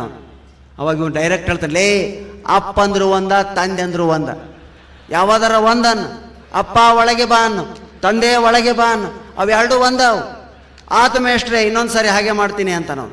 ಮತ್ತೊಮ್ಮೆ ಧೃತರಾಷ್ಟ್ರನ ಒಳಗೆ ಕಳಿಸ್ತಾರೆ, ಮತ್ತೆ ಬಾ ಅಂತ ಕರೀತಾರೆ. ದುರ್ಯೋಧನ ಎದ್ದು ನಿಂತ್ಕೊಂಡು, ಅಪ್ಪ ತಂದೆ ಎರಡು ಒಂದೇ, ಒಳಗೆ ಬಾ ಅಂತ. ಇಂಥ ನಾಟಕಗಳು ನಮ್ಮೂರ ಭಾಳ ಆಡ್ತಾರೆ. ದ್ರೌಪದಿ ವಸ್ತ್ರಾಪರಣ ನಾಟಕ ಆಡಿದ್ರು. ಆಗಿನ ಕಾಲಕ್ಕೆ ಹೆಣ್ಮಕ್ಳು ಪಾತ್ರ ಮಾಡೋದಕ್ಕೆ ಸಿಗ್ತಾ ಇರಲಿಲ್ಲ. ಸುಂದರವಾಗಿರೋ ಗಂಡನನ್ನೇ ದ್ರೌಪದಿಯನ್ನಾಗಿ ಮಾಡಿದ್ರು. ಅವನ ಹೆಸರು ಹುಸೇನಪ್ಪ. 3 ತಿಂಗಳ ಕಾಲ ಅವನು ಒಳಗಡೆ ಕುಳಿತು ಚೆನ್ನಾಗಿ ತಿಂದು ಉಂಡು ಕೊಬ್ಬಿದ. ಜಡೆಯನ್ನು ಬಿಟ್ಟ. ನಾಟಕ ದಿವಸ ಅನೌನ್ಸ್ ಮಾಡಿದ್ರು, ಹೆಣ್ಮಗಳೇ ದ್ರೌಪದಿ ಪಾಠನ ಮಾಡ್ತಾ ಇದ್ದಾಳೆ, ನೋಡಲು ಮರೆಯದಿರಿ. ಜನ ಎಲ್ಲ ಖುಷಿ. ಯಾರು ಡೈರೆಕ್ಟ್ ಹೇಳಿದಲೇ, ಭಾಳ ಹುಷಾರಿರೋ ಮಗನ ನೀ ಗಂಡಂತ ಗೊತ್ತಾಗಬಾರ್ದು. ಆತ್ ಸರ, ಹೊರಗೆ ಬರಬಾರ್ದು ನೀನು. Okay sir. ನಾಟಕ ಶುರುವಾಯಿತು. ಮೊದಲನೇ ಸೀನ್ನಲ್ಲಿ ದ್ರೌಪದಿಯನ್ನು ಬಳಕ್ತಾ ಬಂದು ಒಂದು ಡೈಲಾಗ್ ಹೇಳಿ ಹೋಗಿಬಿಟ್ಲು. ಊರಿನ ಜನ ದಂಗ ಬಡಿದ್ಬಿಟ್ರು. ಎಂಥ ಹೆಣ್ಮಗಳಿಕಿ, ಯಾವ ಊರಿಂದ ಕರೆಸ್ಯಾರ? ಕೆಲವು ಗೌಡ್ರ ಮಂದಿ ಮಾತಾಡ್ಸಕ್ಕೆ ಹಿಂದಕ್ಕೆ ಬಂದ್ರಿ ಮೆಲ್ಲಕ್ಕೆ. ಇತ್ತ ಬರ್ರಿ ನೀವು ಅಂತ ಕರೆದಮ್ಮ, ಯಾರನ್ನೂ ಭೇಟಿಯಾಗೋದಲ್ಲ ಆಕೆ. ಈ ಗಲಾಟೆಗಳ ಮಧ್ಯೆ ಆ ಹುಸೇನಪ್ಪ ದ್ರೌಪದಿ ಪಾಠ ಮಾಡಿದ್ನಲ್ಲ, ಅವನ ಗೆಳೆಯ ಸ್ವಲ್ಪ ಪರದೆಯನ್ನು ಓಪನ್ ಮಾಡಿಕೊಂಡು ಹರಿದು ಒಳಗೆ ಬಂದುಬಿಟ್ಟ. ಬಂದು ಮೈಕಿನ ಮುಂದೆ ನಿಂತ್ಕೊಂಡು ದ್ರೌಪದಿ ಪಾಠ ಮಾಡಿದಂಥ ಹುಸೇನಪ್ಪಗ ನಾನು 10 ರೂಪಾಯಿ ಆಹೇರಿ ಮಾಡ್ತೀನಿ ಅಂತ. ಹೋಗ್ಬೇಡ ಅಂತ ಹಾರ್ಮೋನಿಯಂ ಮಾಸ್ಟರ್ ಎಷ್ಟು ಹೇಳಿದ್ರು ಕೇಳಿದೆ. ದ್ರೌಪದಿ ಓಡಿ ಬಂದ್ಬಿಟ್ರ ಸ್ಟೇಜ್ನಾಗ. 10 ರೂಪಾಯಿ ಕೊಡ್ತಾರೆ ಅಂದ್ರೆ ಬಿಡ್ತಾರೇನ್ರಿ? ಬಂದವನ 10 ರೂಪಾಯಿ ಇಸ್ಕೊಂಡು ಅವರಿಗೆ ನನ್ನ ಅನಂತ ವಂದನೆಗಳಂತಂದು ಹೋಗಿ ಬಿಡ್ಲಿಲ್ರಿ. ತಾನು ಹೆಣ್ಪಾಟ್ ಮಾಡಿ ಅನ್ನೋದು ಮರ್ತು ಸೀರೆ ಮ್ಯಾಗೆತ್ತಿ ಡ್ರೈಯರ್ ಬಕ್ಕಣದಾಗ ಅದನ್ನ ಇಟ್ಕೊಂಡ್ಬಿಟ್ಟ ಅಲ್ಲೇ. ಜನರಿಗೆಲ್ಲ ಇದು ಗಂಡ ಅಂತ ಗೊತ್ತಾಗ್ಬಿಡ್ತು. ಹಾರ್ಮೋನಿಯಂ ಮಾಸ್ಟರ್ ಹಿಂದೆ ಕರ್ಕೊಂಡೋಗಿ ಹೊಡೆದ ದ್ರೌಪದಿನ. ಲೇ ಬುದ್ಧಿ ಐತೆ ನಿನಗೆ? ಎಷ್ಟು ಸಸ್ಪೆನ್ಸ್ ಕ್ರಿಯೇಟ್ ಮಾಡಿದ್ದೆ ನಾನು, ಎಲ್ಲ ಹಾಳು ಮಾಡಿಬಿಟ್ಟಿ ನೀನು. ಹುಷಾರಿ, ದ್ರೌಪದಿ ವಸ್ತ್ರಾಪರಣದಾಗ ಭಾಳ ಹುಷಾರಿರು. ನನಗೆ ಯಾಕೆ ಹೇಳ್ತೀರಾ ಮಾತು? ಸೀರೆ ಎಳೆಯವ ಯಾರು? ದುಶ್ಯಾಸನ. ಅವ ಹೇಳ್ರಿ. ಕೆನ್ಸಪ್ಪ ಅಂತ ಅವನು ಕರೆದ್ಲೇ, ಸೀರೆ ಎಳೆಯೋ ಮುಂದೆ ಭಾಳ ಹುಷಾರು ಮಗನ, 10 ಸೀರೆ ಉಡಿಸೀವಿ, 1 2 3 ಎಣಿಸುವಂತ ಎಳಿ ನೀನು. ಇಲ್ಲಿಕ್ರ ಬಣ್ಣ ನೆನಪಿಟ್ಕೋ, ಮೊದಲನೇ ಸೀರೆ ಹಸಿರು, 2ನೇದು ಬಿಳಿ, 3ನೇದು ಕೆಂಪು, ಲಾಸ್ಟ್ ಸೀರೆ ಹಳದಿ, ಯೆಲ್ಲೋ ಕಲರ್. ಹಳದಿ ಸೀರೆ ಬಂತಂದ್ರೆ ಮುಂದೆ ಎಳಿಬೇಡ, ಕೆಳಗೆ ಕುಂತು ಹಿಂಗೆ ಬೆವ್ರು ಹಾಕಿಬಿಡು, ಕೃಷ್ಣ ಪರಮಾತ್ಮ ಪ್ರತ್ಯಕ್ಷ ಆಗ್ತಾನ. ನೆನಪೈತಿಲ್ಲ? ನೆನಪೈತ್ರಿ ಮಾಸ್ತರ? ಏನು? 10 ಹಳದಿ, ನಂಬರ್ 10 ಬಣ್ಣ ಹಳದಿ, ರೈಟ್. ಅವನು ಬೇರೆ ಸೀನಿಗೆ ಬಂದು ಸರ್ತಿಗೊಮ್ಮೆ ಹಾರ್ಮೋನಿಯಂ ಮಾಸ್ತರ್ ಹಾರ್ಮೋನಿಯಂ ಬಾರಿಸ್ತದ, ಕೊಯ್ ಕೊಯ್, ನೆನಪೈತಿಲ್ಲ? ಇವ 10 ಹಳದಿ ಅಂತಿದ್ದ. ಹಿಂಗ್ಯಾಕಂತ ನೀವು ಅಂತ ಎಲ್ಲರಿಗೂ ಗಾಬರಿ. ಇನ್ನೇನು ದ್ರೌಪದಿ ವಸ್ತ್ರಾಪರಣ ಸೀನ್ ಬರಬೇಕು, ಕೌರವರು ಪಾಂಡವರು ಪಗಡೆ ಆಟವನ್ನು ಆಡ್ತಾ ಇದ್ದಾರೆ. ಒಳಗಡೆ ದುಶ್ಯಾಸನಗೂ ದ್ರೌಪದಿಗೂ ಒಂದು ಬೀಡಿ ಸಲುವಾಗಿ ಜಗಳ ಆಗಿಬಿಡ್ತು. ಇದು ಯಾರಿಗೂ ಗೊತ್ತಿಲ್ಲ. ದ್ರೌಪದಿ ಮೀಸೆ ಮೇಲೆ ಕೈ ಹಾಕಿ ಹೇಳಿದ, ಮಗನೇ ಬಾ ನೀನು ನೋಡ್ಕೊತೀನಿ ಹೊರಗೆ. ದುಶ್ಯಾಸನನು ಸಡ್ಡು ಹೊಡೆದು ಹೇಳಿದ, ಬಾ ಮಗನೇ ನಾನು ನೋಡ್ಕೊತೀನಿ ನಿನ್ನ, ಹಂಗ ಬಿಡಂಗಿಲ್ಲ, ನನ್ನ ಕೈಯಾಗದಿ ನೀನು. ಇಲ್ಲಿ ಧರ್ಮರಾಯ ಎಲ್ಲವನ್ನ ಸೋತು ಬಿಟ್ಟ, ಕೂಗಿಬಿಟ್ಟ, ತಮ್ಮ ದುಶ್ಯಾಸನ ಎಳೆದುತ್ತಾ ಪಾಂಚಾಲಿ ಅನ್ನೋದು ಒದರಿಬಿಟ್ಟ ದುರ್ಯೋಧನ. ಇವ ದರ ದರ ದರ ಎಳ್ಕೊಂಬಂದು ದಪ್ಪಂತ ಒಗೆದು ಬಿಟ್ಟನ್ರಿ. ಹಾರ್ಮೋನಿಯಂ ಮಸ್ತರ್ ಕುಯ್ ಕುಯ್, ನೆನಪೈತಿಲ್ಲ? ನನಗೆಲ್ಲ ಗೊತ್ತೈತಿ, ನೀವು ಸುಮ್ಮನೆ ರೀ ಅಂದವ. ಏನಾಗೈತಿದ ಅನಾಹುತ ಅನ್ಕೊಂಡವ. ತಮ್ಮ ಪಾಂಚಾಲಿ ಈಗ ನಮ್ಮ ಸೊತ್ತು, ಎಳೆಯವಳ ಸೀರೆಯನ್ನು ಅಂದುಗಳೇ ಇವ ರೋಷದಿಂದ ಮೊಣಕಾಲು ಊರು ಕುಂತು ಮೊದಲಿಗೆ 1 ಅಂತ ಹೇಳಿದ ಬಾಯಿಲೆ 2 ಬಂದ್ಬಿಟ್ಟು ಸೀರೆ, 3 ಅಂತ ಹೇಳಿದಾಗ 4 ಬಂದ್ಬಿಡ್ತು, 5 6 ಏನು ನೋಡಲಿಲ್ಲ, 10 ಸೀರೆ ಎಳೆದು ಒಗೆದು ಬಿಟ್ಟನ್ರಿ. ದ್ರೌಪದಿ ಪಾಠ ಮಾಡಿದಂಥ ಹುಸೇನಪ್ಪನವರು ಪಟ್ಟಿ ಪಟ್ಟಿ ಡ್ರೈಯರ್ ಮೇಲೆ ಕೃಷ್ಣ ಕೃಷ್ಣ ಕೃಷ್ಣ ಅಂತ ತಿರ್ಗಾಕೈತಿ ಬಿಟ್ಟಾರ್ರಿ. ಕಣ್ಣು ಮುಚ್ಕೊಂಡು ತಿರ್ಗಾಕೈತೇನ, ಸೀರೆ ಹೊಸು ಆಗಿ ಹೋಗ್ಯಾವ, ಬರೇ ಡ್ರೈಯರ್ ಮ್ಯಾಗ ನಿಂತಾನ ಹಿಂಗ, ಅವ ಗೊತ್ತಾಗವಲ್ತು. ಜನ ಎಲ್ಲ ನಗಾಕತ್ಯಾರ, ಯಾಕೋ ಗಾಳಿ ಆಡ್ದಂಗೆ ಆತು ಬುಡಕ, ನೋಡ್ಕೊಂತಾನ ಡ್ರೈಯರ್. ಆದ್ರವ ನಮ್ಮಂಗ ಸಿಟಿ ಮನುಷ್ಯ ಅಲ್ಲ, TV ಹೆಚ್ಚು ನೋಡವಲ್ಲ, ಸೃಜನಶೀಲತೆ ಇತ್ತವನಲ್ಲಿ, ಕ್ರಿಯೇಟಿವಿಟಿ. ಕಣ್ಣನ್ನು ತೆಗೆದ, ಮೇಲೆತ್ತಿದ ಕೈಯನ್ನು ಹಾಗೆ ಇಟ್ಟುಕೊಂಡು ಕೃಷ್ಣ ಪರಮಾತ್ಮನಿಗೆ ಬೇಡಿಕೊಂಡ, ಹೇ ಕೃಷ್ಣ ಪರಮಾತ್ಮ, ನೀನೆಂಥ ಪರಮ ದಯಾಳು, ಮತ್ತೆ ಸೀರೆಯನ್ನೇ ನನಗೆ ಅಕ್ಷಯವಾಗಿ ಕೊಟ್ಟರೆ ಈ ದುರುಳ ದುಶ್ಯಾಸನ ಅದನ್ನೂ ಎಳೆದೊಗೆಯುವೆನೆಂದು ಎಳೆಯಲು ಬಾರದ ಅಂಡರ್ವೇರನ್ನೇ ಕೊಟ್ಟೆಯ.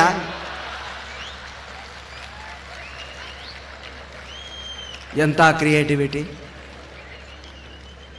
ನಾಟಕಗಳಲ್ಲಿ ಇಂಥ ಕ್ರಿಯೇಟಿವಿಟಿ ಇತ್ತು. ಇವತ್ತು ನಾಟಕಗಳಿಲ್ಲ, ಸಿನಿಮಾಗಳು ಕೂಡ ಬಂದಾಗ್ತಾ ಇವೆ. ಎಲ್ಲ ಟಿವಿ ಟಿವಿ ಟಿವಿ ಟಿವಿ ಜನ. ನಾ ಅದಕ್ಕೆ ಯಾವಾಗಲೂ ಒಂದು ಮಾತು ಹೇಳ್ತಿರ್ತೀನಿ, ಏನು, TV ಮುಂದೆ ಕುಂದ್ರವರು ಎಂದು TV ಒಳಗೆ ಬರೋಕೆ ಸಾಧ್ಯ ಆಗೋದಿಲ್ಲ. TV ಮುಂದೆ ಕುಂದ್ರವರು TV ಒಳಗೆ ಬರೋಕೆ ಸಾಧ್ಯ ಆಗೋದಿಲ್ಲ. TV ಒಳಗೆ ನೀವು ಬರಬೇಕು ಅಂದ್ರೆ TV ಬಿಟ್ಟು ಹೊರಗೆ ಬರಬೇಕು. ನೀವು ಇಂಥ ಸಾಂಸ್ಕೃತಿಕ ಕಾರ್ಯಕ್ರಮದಲ್ಲಿ ಪಾಲ್ಗೊಳ್ಳಬೇಕು. ಶಿವರಾತ್ರಿ ಒಂದೇ ಅಂತಲ್ಲ, ಯಾವುದೇ ಕಾರ್ಯಕ್ರಮದಲ್ಲಿ ಪಾಲ್ಗೊಳ್ಳ್ರಿ. ಸಂಗೀತ, ಸಾಹಿತ್ಯ, ಹಾಸ್ಯ ಎಲ್ಲ ವಿಭಾಗಗಳಲ್ಲಿ ನಮ್ಮ ಶ್ರಮ ಹಾಕಬೇಕು ನಾವು. ಆಗ ಮಾತ್ರ ನಾವು ನಿಜವಾದ ವ್ಯಕ್ತಿತ್ವ ನಿರ್ಮಾಣ ಆಗ್ತದೆ. ಹಕಾರ ಉಚ್ಚಾರವನ್ನು ಮರ್ತಿದ್ದೇವೆ. ಹಳ್ಳಿಗರು ಸರಿಯಾದ ಶಬ್ದವನ್ನು ನುಡಿತಾರೆ. ಒಬ್ಬಕ್ಕೆ ಟಿವಿಯಾಗ ಅನೌನ್ಸ್ ಮಾಡ್ತದ್ಲು, ಬಂದ್ಲು, ಏನಂತ, ಅಲೋ, ಹಲೋ ಅಲ್ಲ, ಅಲೋ, ಹಿಂದು ಹುಗಾದಿ ಹಬ್ಬ, ಹಿಂದು ಹುಗಾದಿ ಹಬ್ಬ. ಹಬ್ಬಗಳು ಬಂದವೆಂದರೆ ನಮ್ಮ ಹೆಣ್ಣು ಮಕ್ಕಳಿಗೆ ಇಗ್ಗೋ ಇಗ್ಗು. ನಮ್ಮ ಭಾರತೀಯ ಹೆಣ್ಣು ಮಕ್ಕಳು ಹಾದರ ಹಾತಿತ್ಯಕ್ಕೆ ಹೆಸರುವಾಸಿಯಾದವರು. ಎಲ್ಲಿ ಅನ್ಬೇಕಾಗಿತ್ತು ನಮ್ಮವ್ವ ಅಲ್ಲಿ ಅನ್ಲಿಲ್ಲ, ಎಲ್ಲಿ ಅನ್ಬಾರ್ದಾಗಿತ್ತ ಅಲ್ಲಿ ಅಂದ್ಲು. ಇಂಥವುಗಳನ್ನೆಲ್ಲ ಬೀಚಿಯವರು ಸಾಕಷ್ಟು ಸಂಗ್ರಹ ಮಾಡಿ 62 ಕಾದಂಬರಿಗಳನ್ನ ಬರೆದು ಬಿಟ್ಟಿದ್ದಾರೆ. ಬೀಚಿ ಅಂದ್ರೆ ಏನು ಈಗಿನ ಜನರಿಗೆ ಗೊತ್ತೇ ಇಲ್ಲ. ರಾಯಸಂ ಭೀಮಸೇನ್ ರಾವ್, ಅದು ಶಾರ್ಟ್ ಫಾರ್ಮ್ ಆಗಿ ಬೀಚಿ ಆಯಿತು. ನಮಗೆ ಹೆಸರಿಟ್ಟು ಕೆಟ್ಟದಾಗ ಕರೀತಾರೆ, ನೋಡಿರ್ಬೇಕು ನೀವು. ರಾಘವೇಂದ್ರ ರಾಗ್ಯ, ಆನಂದ ಆನ್ಯ, ಶರಣಪ್ಪ ಶರಣ್ಯ, ಕೆಂಚಪ್ಪ ಕೆಂಚ, ಹುಸೇನಪ್ಪ ಹುಸೇನಿ, ಭಾಳ ಮಜಾ ಮಜಾ ಹೆಸರು. ನೀವು ಬೋರ್ಡ್ ನೋಡ್ಕೊಂತ ಹೋಗ್ರಿ ಬಜಾರ್ದಾಗ, ಭಾಳ ಮಜಾ ಇರ್ತಾವ. ಶ್ರೀ ರಾಘವೇಂದ್ರ ಮಟನ್ ಖಾನಾವಳಿ, ಯಪ್ಪ ಎಂಥ ಅನಾಹುತರಿದು. ಶ್ರೀ ಬಸವೇಶ್ವರ ಮಟನ್ ಖಾನಾವಳಿ, Mahatma Gandhiji hair dressing salon. ಉತ್ತರ ಕರ್ನಾಟಕದ ಊರುಗಳನ್ನು ಸಂಚರಿಸ್ತಿರ್ಬೇಕಾದ್ರೆ ಸ್ನೇಹಿತರೆ ಎಂತೆಂಥ ಅನುಭವ ಆಗ್ತವೆ. ಸಿಟಿಯಲ್ಲಿ ನಿಮ್ಗೆ ಅನುಭವ ಆಗೋದಿಲ್ಲ, ಪಾಪ ನಮಗೆ ಬೇಜಾರಾಗ್ತವೆ. ಒಂದು ಊರಿಗೆ ಹೋಗಿದ್ದೆ ಕಾರ್ಯಕ್ರಮಕ್ಕೆ. ಬೆಳಿಗ್ಗೆ ರಾತ್ರಿ ಕಾರ್ಯಕ್ರಮ ಮುಗಿಸಿ ಅವ್ರ ಮನೇಲಿ ಮಲಕ್ಕೊಂಡೆ. ಬೆಳಿಗ್ಗೆ ಟಾಯ್ಲೆಟ್ಗೆ ಹೋಗ್ಬೇಕಾಯ್ತು. ಸರ್ ಎಲ್ಲಿದೆ ಅಂತ ಕೇಳಿದೆ. ಅಯ್ಯೋ ಇಲ್ಲಿ ಆ ಥರ ಟಾಯ್ಲೆಟ್ ಅಂತ ಸಪ್ರೇಟ್ ಇರೋಲ್ಲ, ಹೊರಗಡೆ ಹೋಗ್ಬೇಕು. ಆಯ್ತು ಸರ್ ಹೋಗ್ತೀನಿ, ಏನು ಪ್ರಾಬ್ಲಮ್ ಇಲ್ಲ. ಎಲ್ಲಿ ತಂಬಿ ಅಂತ ಕೇಳಿದೆ. ಏ ಬಾಯಿಲಿ ಅಂತ ಒಂದು ಆಳನ್ನು ಕರೆದ್ರು. ಸಾರ್, ಅತಿಥಿಗಳು ನಮ್ಮ ಊರಲ್ಲಿ ತಂಬಿಗೆ ಹಿಡ್ಕೊಂಡು ಹೋಗೋ ಹಾಗಿಲ್ಲ, ಅದನ್ನೊಬ್ಬ ಆಳ ಹಿಡ್ಕೊಂಡ್ ಬರ್ತಾನೆ, ನೀವು ಅವನ ಹಿಂದೆ ಹೋಗಬೇಕಷ್ಟೇ. ಓ, ಇದು ಒಂಥರ ಮರ್ಯಾದೆನೆ. ಬಂದ ಆಳ ತಿಮ್ಮ ತಂಬಿಗೆ ಹಿಡ್ಕೊಂಡ, ಅವನ ಮುಂದೆ, ನಾನು ಹಿಂದೆ. ಹೋದ್ವಿ 1 ಕಿಲೋಮೀಟರ್ ಹೋದ್ವಿ. ಅವನು ಮಾತಾಡಿಸ್ತಾ, ಕೂರೋ ಸ್ಥಳನೇ ಬರಲಿಲ್ಲ. ಮತ್ತೆ 1 ಕಿಲೋಮೀಟರ್, ಇನ್ನೂ ದೂರ ಇರ್ಬೋದು ಬಿಡು ಅಂತ. 2 ಕಿಲೋಮೀಟರ್ಗಳ ದೂರ ಹೋದ್ಮೇಲೆ ನನಗೆ ಯಾಕೋ ಕಾಲು ನೋಯೋದಕ್ಕೆ ಶುರುವಾಯ್ತು. ತಿರುಗಿ ನೋಡ್ತೇನೆ, ಹಳ್ಳಿನೇ ಕಾಣ್ತಾ ಇಲ್ಲ, ಅಷ್ಟು ದೂರ ಬಂದಿವಿ. ಲೇ ತಿಮ್ಮ, ಎಲ್ಲೇ ನಾ ಕುಂದ್ರದು ಒಂದೇ. ನನಗೇನು ಗೊತ್ತ್ರಿ ಸರ, ನೀವೆಲ್ಲಿ ಕುಂದಿರ್ತೀರೋ ಅಲ್ಲಿ ಚರಿಗೆ ಇಡ್ತೀನಿ ನಾನು ಅಂದ. ನಾ ಎಲ್ಲಿ ಕುಂದಿರ್ತೀನೋ ಅಲ್ಲಿ ಚರಿಗೆ ಇಡ್ಬೇಕಂತ ಅವ ಹೊಂಟಾನ, ಅವ ಎಲ್ಲಿ ಚರಿಗೆ ಇಡ್ತಾನೋ ಅಲ್ಲಿ ಕುಂದಿರ್ಬೇಕಂತ ನಾನು ಹೊಂಟಿದ್ದೆ. ಅದಕ್ಕೆ ಸ್ನೇಹಿತರೆ, ಯಾಕೆ ಹಿರಿಯರು ದೇಶ ತಿರುಗು ಕೋಶ ಓದು ಅಂತ ಹೇಳ್ತಾರೆ ಅಂದ್ರೆ ಇದಕ್ಕೆ. ದೇಶ ತಿರುಗಬೇಕು, ಕೋಶ ಓದಬೇಕು, ಆಗಲೇ ಮನುಷ್ಯನಿಗೆ ಬುದ್ಧಿ ಬರುವಂತದ್ದು. ನಮ್ಮಲ್ಲಿ ಹೆಸರಿನಲ್ಲಿ ಹಾಸ್ಯ, ನಾನು ಯಾವಾಗಲೂ ಹೇಳ್ತಿರ್ತೀನಿ, ಹೆಸರೇ ನಮ್ಮಲ್ಲಿ ಹಾಸ್ಯಕ್ಕೆ ವಸ್ತು. ನೋಡಿ ಏನೇನು ಅನ್ಸುತ್ತೆ, ನಿಮ್ಮ ಸಿಟಿಲಿ ಬಹಳ ಚೆನ್ನಾಗಿ ಕರೀತಾರೆ. ಹೆಂಡ್ತಿರೋ ಗಂಡಂದ್ರನ್ನ ರಾಮು ಮೆಜೆಸ್ಟಿಕ್ ಹೋಗೋಣ, ಗೋಪಿ ಮಾರ್ಕೆಟ್ ಹೋಗೋಣ, ನೋಡಿ ಎಷ್ಟು ಚೆನ್ನಾಗಿ ಕರೀತಾರೆ. ನಾಯಿನ ಬೇರೆ ಅಲ್ಲ, ಗಂಡ ಬೇರೆ ಅಲ್ಲ. ಟಾಮಿ ಕಮಿಯರ್, ಗೋಪಿ ಮೆಜೆಸ್ಟಿಕ್ ಹೋಗೋಣ, ರಾಮು ಶಾಪಿಂಗ್ ಹೋಗೋಣ, ಎರಡು ಸೇಮ್. ನಮ್ಮಲ್ಲಿ ಏನ್ರಿ ಬರ್ರಿ ಯಜಮಾನ್ರ ನನ್ನ ಗಂಡ, ಹಿಂಗೆಲ್ಲ. ಹೆಂಡ್ತಿನೂ ಹಂಗೆ ಪ್ರೀತಿಯಿಂದ ಕರಿತೀರಿ. ನಮ್ಮ ಕಡೆ ಬಹಳ ಕಷ್ಟ. ಒಂದ್ ದಿವಸ ಶೋಲೆ ಸಿನಿಮಾ ಬಿಟ್ಟು ಮನೆಗೆ ಹೋಗ್ತಾ ಇದ್ದೀನಿ, 25 ಸಿನಿಮಾ. ಒಬ್ಬ ಮನೆ ಮುಂದೆ ನಿಂತು ಮಲಗಿದ ಹೆಂಡ್ತಿ ನೆಬಸ್ತಾ ಇದ್ದಾನೆ. ಏನಂತ? ಏ ಚಿಲಕ, ಏ ಚಿಲಕ, ಏ ಚಿಲಕ. ಹೇಳಲಿಲ್ಲ, ಬಾಗ್ಲ ಬಡಿಯಾಕತ್ತಿದ. ಏ ಬಾಗ್ಲ, ಏ ಬಾಗ್ಲ, ಏ ಬಾಗ್ಲ. ಹೇಳಲಿಲ್ಲ. ಕಿಟಕಿ ಹತ್ರ ಬಂದ, ಏ ಕಿಟಕಿ, ಏ ಕಿಟಕಿ. ನಿಂತೆ ನಾನು. ಲೇ, ಯಾರು ನೆಬಸಾಕತ್ತಿ? ಸರ ನಾನು ಹೇಳ್ತೀನ್ರಿ. ನೀನು ಹುಚ್ಚ ನನ್ನ ಮಗನೇ, ಹೆಸರು ಹಿಡಿದು ಕೂಗಲೇ. ಚಿಲಕ, ಕಿಟಕಿ, ಬಾಗ್ಲ ಅಂದ್ರೆ ಹೇಳ್ತಾಳ ನಾಕೆ? ಪ್ರಾಣೇಶ್ವರ, ತಪ್ಪು ತಿಳ್ಕೊಬಾಡ್ರಿ, ನನ್ನ ಹೆಂಡತಿ ಹೆಸರು ಕೂಗಾಕ ಬರ್ಲಾರ್ದಂಗೈತೆ. ಯಾಕಂತ ಕೇಳ್ರಿ, ಪರಿಮಳ ಅಂತಿತ್ತು ಅಂದ್ರೆ ಪಮ್ಮಿ ಕದಾ ತೆಗಿ ಅಂತಿದ್ದೆ, ಶಕುಂತಲ ಅಂತಿದ್ರೆ ಶಕ್ಕು ಕದಾ ತೆಗಿ ಅಂತಿದ್ದೆ, ಪಾರ್ವತಿ ಅಂತಿದ್ರೆ ಪಾರು ಕದಾ ತೆಗಿ ಅಂತಿದ್ದೆ. ನನ್ನ ಹೆಂಡತಿ ಹೆಸರು ಹೆಂಗ ಕೂಗಿದ್ರು ತಪ್ಪಾಕೈತ್ರಿ. ಅಂತದೇನ್ಲಿ ಹೆಸರು? ಅಕ್ಕಮ್ಮ. ಏನಂತ ಕರೀಲ್ ನಾನು? ಅಕ್ಕ ಕದಾ ತೆಗಿ ಅನ್ಲ, ಅಮ್ಮ ಕದಾ ತೆಗಿ ಅನ್ಲ. ಹೆಂಗ ಕರೆದ್ರು ತಪ್ಪಾಕೈತೆ. ಪಾಪ ಅವನ ಸ್ಥಿತಿ ನೋಡಿ ಕನಿಕರ ಆತ್ರಿ ನನಗೆ. ನೀ ಚಿಲಕ ಬಡಿ, ನಾ ಕದ ಬಡಿತೀನಿ ಅಂತೇಳಿ ಇಬ್ಬರು ಸೇರಿ ಬಡ್ದಾಕಿ ನೆನೆಸಿ. ಹೆಸರಿನಲ್ಲಿ ಹಾಸ್ಯ. ನೀವು ನಮ್ಮ ಬ್ರಾಹ್ಮಣ ಸಮಾಜಕ್ಕೆ ಬರ್ಬೇಕ್ರಿ, ಒಳ್ಳೊಳ್ಳೆ ಹೆಸರು ಇಡ್ತಾರ, ಕೆಟ್ಟದಾಗಿ ಕರೀತಾರ. ಬಸವರಾಜ ಬಸ್ಯ, ಲಿಂಗರಾಜ ಲಿಂಗ್ಯ, ಆನಂದ ಆನ್ಯ, ಪರಶುರಾಮ ಪರಿಷ, ಸಂತೋಷ ಸಂತ್ಯ. ಇನ್ನು ಬ್ರಾಹ್ಮಣ ಸಮಾಜದಲ್ಲಿ ಉದ್ದುದ್ದ ಹೆಸರುಗಳು. ಹರಿ ಸರ್ವೋತ್ತಮಾಚಾರ, ವಾಯು ಜೀವೋತ್ತಮಾಚಾರ. ನೋಡಿ, ಬರೆಯೋದಕ್ಕೆ ಸಾಧ್ಯ ಇಲ್ಲ. ಹಂಗ ಒಬ್ಬ ಹೆಸರು ತ್ರಿವಿಕ್ರಮ ದ್ವೈಪನಾಚಾರ. ಹೇಗೆ ಬರೆಯೋದ್ರಿ ಇದನ್ನ? ಇಂಗ್ಲಿಷಲ್ಲಿ ಬರೆದ್ರೆ ಅಷ್ಟು ಆಲ್ಫಾಬೆಟ್ ಖರ್ಚಾಗ್ತಾವ. ತ್ರಿವಿಕ್ರಮ ದ್ವೈಪನಾಚಾರ ಬರೆಯೋದೇ ಕಷ್ಟ. ಇಂಥ ತ್ರಿವಿಕ್ರಮ ದ್ವೈಪನಾಚಾರಿ ಒಂದು ಒಳ್ಳೆ ಯೌವನದಲ್ಲಿದ್ದಾಗ ಲೈಟ್ ಇಲ್ಲದೆ ಸೈಕಲ್ ಹೊಡಿತಿದ್ದ. ಹಿಡಿದ ಪೊಲೀಸ್, ಏ ನಿಂದ್ರ, ಲೈಟ್ ಇಲ್ಲದೆ ಸೈಕಲ್ ಹೊಡಿತಿದ್ಯಾ, ನಿನ್ನ ಹೆಸರೇನು? ನೋಟ್ ಬುಕ್ ತೆಗೆದ ಪೊಲೀಸು, ಪೆನ್ಸಿಲ್ ತೆಗೆದ. ಹೇಳಿ ನಿನ್ನ ಹೆಸರು? ಸರ್ ಬರ್ಕೊಳ್ರಿ, ತ್ರಿವಿಕ್ರಮ ದ್ವೈಪನಾಚಾರ. ಹಾ, ತ್ರಿವಿಕ್ರಮ ದ್ವೈಪನಾಚಾರ, ತ್ರಿವಿಕ್ರಮ ದ್ವೈಪನಾಚಾರ. ನೋಟ್ಬುಕ್ ಮಡಿಸಿ ಜೇಬಿನಾಗ ಇಟ್ಕೊಂಡು ಇನ್ನೊಮ್ಮೆ ಸೈಕಲ್ ಹೊಡಿ ಬಣ್ಣ ಬರ್ಕೊಳ್ಳೋದೇ ಸಾಧ್ಯ ಇಲ್ಲ ಹೆಸರು. ಹಿಂಗೆ ನಡೀತ್ರಿ ತ್ರಿವಿಕ್ರಮ ದ್ವೈಪನಾಚಾರ್ಯನ ಜೀವನ. ಅವನಿಗೆ 25 ವರ್ಷ ಆದಾಗ ಲೈಸೆನ್ಸ್ ಇಲ್ಲದೆ ಕಾರ್ ಹೊಡೆಯೋದಕ್ಕೆ ಕತ್ತಿದ. ಅದೇ ಪೊಲೀಸ್ ಕೈಯಾಗಿ ಸಿಕ್ಕ. ಏನ್ ನಿನ್ನ ಹೆಸರು? ತ್ರಿವಿಕ್ರಮ ದ್ವೈಪ. ಓ ನೀನಾ? ಹೌದು ಸರ್, ಆವತ್ತು ಲೈಟ್ ಇಲ್ಲದೆ ಸೈಕಲ್ ಹೊಡೆದೆ, ಇವತ್ತು ಲೈಸೆನ್ಸ್ ಇಲ್ಲದೆ ಕಾರ್ ಹೊಡಿತಾ ಇದ್ದೀನಿ. ಬಿಡೋದಿಲ್ಲ ಮಗನೇ ನಿನ್ನ. ಕಷ್ಟಪಟ್ಟ ಹೆಸರು ಬರೆದು ಕೋರ್ಟಿಗೆ ಫೈಲ್ ಮಾಡ್ತೀನಿ ನಿನ್ನ ಕೇಸು. ಕೋರ್ಟಿಗೆ ಫೈಲ್ ಮಾಡಿಬಿಟ್ಟನ್ರಿ. ಜಡ್ಜ್ ಅಳೋ ಪರಿಸ್ಥಿತಿ ಬಂತು. ತೆಗೆದು ನೋಡ್ತಾನೆ ಫೈಲು, ತ್ರಿವಿಕ್ರಮ ದ್ವೈಪನಾಚಾರ. ಕರೀರಪ್ಪ. ಯಾರು ಕರಿಬೇಕು? ಬೆಂಚ್ ಕ್ಲರ್ಕ್ ಕೇಳಿದ. ಏನಂತ ಸರ್? ತ್ರಿವಿಕ್ರಮ ದ್ವೈಪನಾಚಾರ್ಯನ ಕರಿ. ಪಾಪ ಬೆಂಚ್ ಕ್ಲರ್ಕ್, ತ್ರಿವಿಕ್ರಮ ದ್ವೈಪನಾಚಾರ.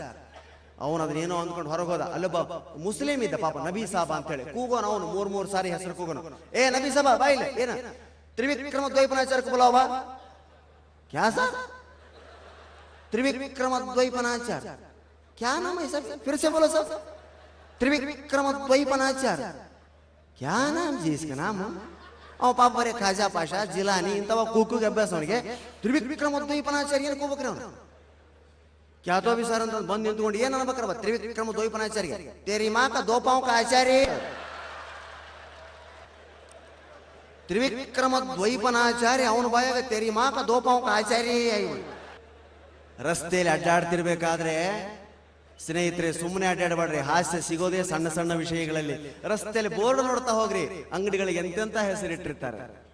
ನಿಮ್ಮಲ್ಲಿ ಬೆಂಗಳೂರಲ್ಲಿ ಹೇಳಿದ್ರು ಸ್ವಾಮಿ, ಮತ್ತೆ ನನ್ನ ಮಾತು ಕೇಳಿ ನೀವು ಬೋರ್ಡ್ ನೋಡ್ತಾ ಹೋದ್ರೆ ನಿಮ್ಮ ಟ್ರಾಫಿಕ್ ಸಿಕ್ಕ ನೀವೇ ಬೋರ್ಡ್ ಆಗಿಬಿಡ್ತೀರಿ.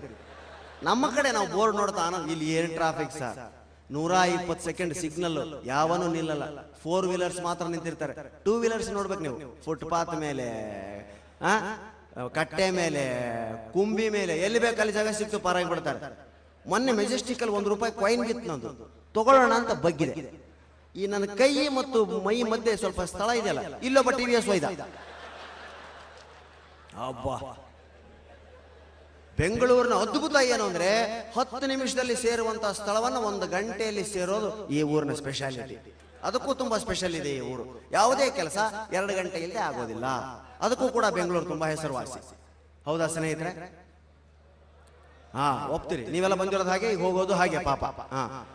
ಅದಕ್ಕೆ ನಾವು ರಸ್ತೆಯಲ್ಲಿ ಬೋರ್ಡ್ಗಳನ್ನ ನೋಡ್ತಾ ಹೋದ್ರೆ ಎಂತ ಆನಂದ ಆಗ್ತದೆ.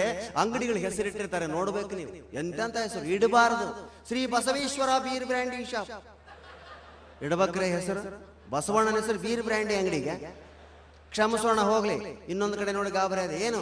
ಶ್ರೀ ರಾಘವೇಂದ್ರ ಮಟನ್ ಖಾನಾವಳಿ. ವೆಜಿಟೇರಿಯನ್ ಗಾರ್ಡ್ ಅವ ರಾಘವೇಂದ್ರ ಸ್ವಾಮಿ, ಅವನ ಹೆಸರಲ್ಲಿ ಮಟನ್ ಖಾನಾವಳಿ. ಹೋಗ್ಲಿ, ಕ್ಷಮಿಸಿ. ಇನ್ನೊಂದು ಕಡೆ ನೋಡಿದ ಏನು? Shri Ganapati marriage bureau. ಬ್ರಹ್ಮಚಾರಿ ಅವ ಗಣಪತಿ, ಅವನ ಹೆಸರಲ್ಲಿ ಮ್ಯಾರೇಜ್ ಬ್ಯೂರೋಗಳು. ಇದನ್ನು ಕ್ಷಮಿಸಿ. ಇನ್ನೊಂದು ಕಡೆ ನೋಡಿ ಗಾಬರಿ ಅದ. ಏನು? ಶ್ರೀ ಆಂಜನೇಯ ಸ್ವಾಮಿ ಲೇಡೀಸ್ ಕಾರ್ನರ್. ಅವನು ಬ್ರಹ್ಮಚಾರಿನೇ, ಅವನ ಹೆಸರಲ್ಲಿ ಲೇಡೀಸ್ ಕಾರ್ನರ್. ಕ್ಷಮಿಸಿ. ಇನ್ನೊಂದು ಕಡೆ ಏನು?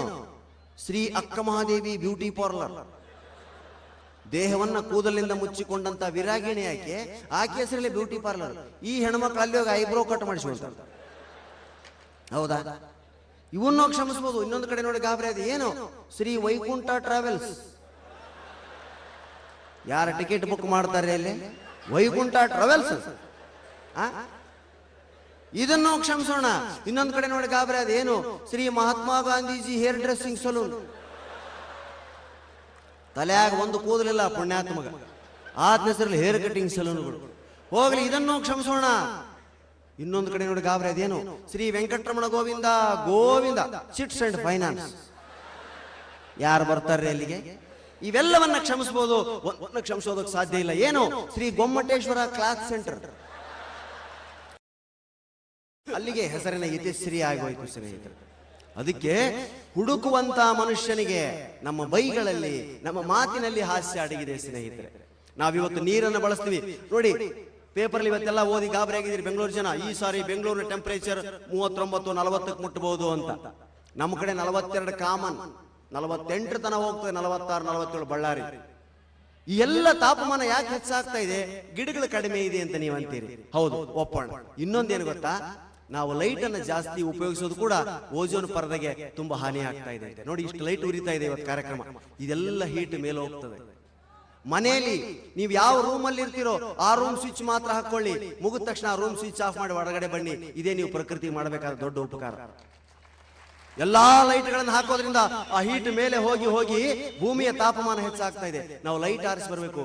ಇನ್ನು ನಲ್ಲಿ ನೀರು ಶೇವಿಂಗ್ ಮಾಡ್ಕೊಳ್ತಾರೆ ಗಂಡಸರು, ನೀರ್ ನಲ್ಲಿ ಬಿಡ್ತಾರೆ, ಅದು ಬರ್ರ ಅಂತ ಹೋಗ್ತಿರ್ತದೆ ನೀರು. ಯಾವಾಗ ಬೇಕೋ ಅವಾಗ ಅಷ್ಟೇ ನೀರು ಬಳಸಲಿ. ನಿಮ್ಮ ಮೊಮ್ಮಕ್ಕಳಿಗೆ ನೀರು ಬೇಕು, ನೀವೇ ಎಲ್ಲ ಖಾಲಿ ಮಾಡಿದ್ರೆ. ಸ್ನೇಹಿತರೆ, ನಾನು ಅದು ಟಾಯ್ಲೆಟ್ ಹೋಗಿ ಸುದ್ದಿ ಹೇಳಿದ್ನಲ್ಲ, ಆ ಹಳ್ಳಿಲಿ ಆ ಬೈಲ್ ಕಡೆ ಟಾಯ್ಲೆಟ್ ಹೋಗಿ ನಾನು ಮನೆಗೆ ಬಂದೆ.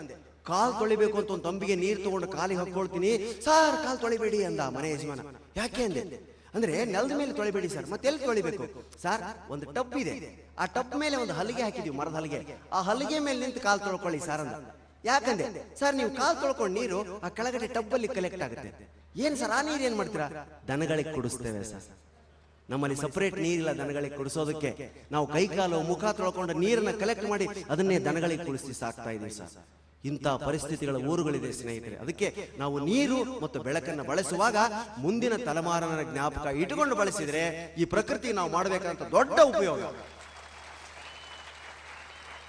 ಇನ್ನು ಇವತ್ತು ಶಿವರಾತ್ರಿ, ನಾವು ಉತ್ತರ ಕರ್ನಾಟಕದವರು ಫೇಮಸ್ ಆಗಿರೋದು ಸೊಳೆ ಮಗನ ಜೋಕಿನಿಂದ. ನಮ್ಮನ್ನೆಲ್ಲರೂ ಉದಯ ಹೇಳ್ತಾರ, ಯಾರ್ಯಾರನ್ನ ಕರ್ಸೋಣ ಈ ಸಾರಿ ಅಂತ ಕೇಳಿದ್ರೆ ಅದೇ ಸೊಳೆ ಮಗ ಅವ್ರು ಕರ್ಸಿ, ಹೆಸರೇ ಇಲ್ಲ ನನಗೆ, ಅದೇ ಹೆಸರೇ ಪರ್ಮನೆಂಟ್. ಏನು ಮಾತಾಡ್ತಾನ್ರಿ ಸೊಳೆ ಮಗ. ಕಾಮ ನಮ್ಮಲ್ಲಿ ಸೊಳೆ ಮಗ ಅನ್ನೋದು ಅಡ್ಜಿಟ್. ಒಮ್ಮೆ ಪರಮೇಶ್ವರನಿಗೆ ಸಿಟ್ಟು ಬಂತು, ಏನಿ ಉತ್ತರ ಕರ್ನಾಟಕ ಜನ ಬಾಯಿ ತೆಗೆದ್ರೆ ಸೊಳೆ ಮಗ ಬೋಳಿ ಮಗ ಅಂತಾರೆ. ಶಾಪ ಕೊಟ್ಬಿಟ್ಟ ಒಬ್ಬನಿಗೆ, ನನ್ನಾಗಿ ಒಬ್ರು ಯಾವಾಗಲೂ ಸೊಳೆ ಮಗ ಬೋಳಿ ಮಗ ಅಂತಿದ್ದ, ಇವನಿಗೆ ಬಾಯಿ ಹೋಗ್ಲಿ ಅಂತ ನೀರುಗ್ಗಿ ಬಿಟ್ಟ ಪರಮೇಶ್ವರ ಕೈಲಾಸದಿಂದ. ಬಾಯಿ ಹೋಗಿಬಿಡ್ತು ಅವನಿಗೆ, ಪಶ್ಚಾತ್ತಾಪ ಆಗಿಬಿಡ್ತು. ಭಜನೆ ಮೇಳಕ್ಕೆ ಹೋಗೋದು ಕತ್ತಿದ, ಎಲ್ಲಾರು ಶಿವ ಶಿವ ಶಿವ ಶಿವ ಅಂದ್ರೆ ಇವನು ಬಾಯಿ ಇಲ್ಲ. ಬಾಯಿ ಇದ್ದಾಗ ಹೆಂಗ್ ಬೇಕು ಹೆಂಗ್ ಬೋಗಳೇನೆ. ಎಲ್ಲಾರು ಶ್ರೀಶೈಲಕ್ಕೆ ಪಾದಯಾತ್ರೆ ಹೊಂಟ್ರು, ಇವನು ಪಾದಯಾತ್ರೆ ಹೊಂಟ, ಹರ ಹರ ಮಹಾದೇವ್ ಅಂತ ಜನದ ಇವನು ಅಂತಿದ್ದ,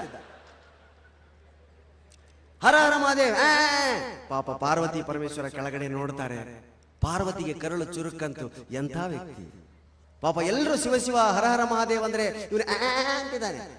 ಏಯ್ ರೀ, ನಿಮಗೆ ಬುದ್ಧಿ ಇದೆಯಾ? ಪರಮೇಶ್ವರಗಂದ ನಿಮಗೆ ಬುದ್ಧಿ ಇದೆಯಾ ನೋಡಿ, ಅವ್ನು ಬಾಯಿ ಕಳೆದು ಬಿಟ್ಟು ಎಷ್ಟು ಚೆನ್ನಾಗಿ ಮಾತಾಡ. ಪಾರ್ವತಿ ನಿನಗೆ ಗೊತ್ತಿಲ್ಲ, ಸುಮ್ಮನೆ. ಈ ಉತ್ತರ ಕರ್ನಾಟಕದ ಜನರಿಗೆ ಬಾಯಿ ಬಂದ್ರೆ ಎದ್ವಾ ತದ್ವಾ ಮಾತಾಡ್ತಾರೆ. ಅವನಿಗೆ ಬಾಯಿ ಇರ್ಲಾರ್ದೇ ಒಳ್ಳೇದು. ಇಲ್ಲ ನನಗೆ ಅದೆಲ್ಲ ಗೊತ್ತಿಲ್ಲ ನೋಡಿ, ಅವನು ಶಿವ ಶಿವ ಅನ್ನೋದಕ್ಕೆ ಅಂತಾನೆ, ಹರ ಹರ ಮಹಾದೇವ ಅನ್ನೋದಕ್ಕೆ ಅಂತಾನೆ. ಅವನಿಗೆ ಬಾಯಿ ಕೊಡಿ ದಯವಿಟ್ಟು. ಪಾರ್ವತಿ ನೀನು ಸುಮ್ಮನೆ, ನೀನು ಗೊತ್ತಿಲ್ಲ, ದಯವಿಟ್ಟು ಅವನಿಗೆ ಬಾಯಿ ಕೊಡಿ, ಇಲ್ಲದ್ರೆ ನಾನು ತವ್ರ ಮನೆಗೆ ಹೋಗ್ತೀನಿ. ಅನಿವಾರ್ಯ, ಹೆಂಡತಿ ತವ್ರ ಮನೆಗೆ ಹೋಗ್ತಾಳೆ ಅಂತೇಳಿ ಪರಮಾತ್ಮ ಪರಮೇಶ್ವರ ನೀರು ತಗೊಂಡು ಅವನು ಹರ ಹರ ಮಹಾದೇವ ಅನ್ನೋದಕ್ಕೆ ಹಿಂಗ ಮುಖ ಮೇಲೆ ಎತ್ತಿದ್ದ, ನೀರು ಬಿಟ್ಟ, ಬಾಯಿ ಬಂದು ಬಿಡ್ತೀವಿ. ಏನ್ ಅನ್ಬೇಕ್ರಮ್ಮ, ಯಾವ ಸೊಳೆ ಮಗ ನೀರು ಉಗ್ಗಿದಮ್ಮ. ಪರಮೇಶ್ವರ ಕೈ ಮುಗಿದು, ಪಾರ್ವತಿ ಇದು ನನಗೆ ಬೇಕಿತ್ತ. ಅದಕ್ಕೆ ಸ್ನೇಹಿತರೆ, ಉತ್ತರ ಕರ್ನಾಟಕದಲ್ಲಿ ಈ ಶಬ್ದ ನಿಮಗೆ ಕಿವಿಗೆ ಬಿದ್ದರೆ ಬೈಗಳಂತ ತಿಳ್ಕೊಬೇಡ್ರಿ. ಇಟ್ ಈಸ್ ಅನ್ ಅಡ್ಜೆಕ್ಟಿವ್, ಹೊಗಳಿಕೆ. ನಮ್ಮಲ್ಲಿ ಒಳ್ಳೆ ರಸ್ತೆ ಮಾಡ್ತೀರಿ, MLA ಮಾಡಿಸ್ತಾರೆ ಅಂತ ತಿಳ್ಕೊಳ್ಳಿ. ಏನ್ ರಸ್ತೆ ಆಗ್ಯಾವ್ರೆ ಸೊಳೆ ಮಗನ, ಬಾ ಬಾ ಬಾ ಬಾ ಬಾ ಬಾ ಬಾ ಎಲ್ಲದಕ್ಕೂ ಸೊಳೆ ಮಗ. ರೋಡ್ ಕೆಟ್ಟೋಗಿದ್ವು, ಏನ್ ಕೆಟ್ಟವ್ರೆ ಸೊಳೆ ಮಗನು. ಬಸ್ ಬಂತಿಲ್ಲ, ಬಂತು ನೋಡ್ರಿ ಸೊಳೆ ಮಗಂದ. ಬಸ್ ಬರ್ಲಿಲ್ಲ, ಇನ್ನ ಬಸ್ ಇಲ್ರಿ ಸೊಳೆ ಮಗಂದ. ಎಲ್ಲದಕ್ಕೂ ಸೊಳೆ ಮಗರಿ. ಬರೀ ಮಂದಿಗೆ ಅಂತಾರ ತಿಳ್ಕೊಬೇಡ್ರಿ, ತಮಗ ತಾವ ಅಂದ್ಕೊಂತಾರ.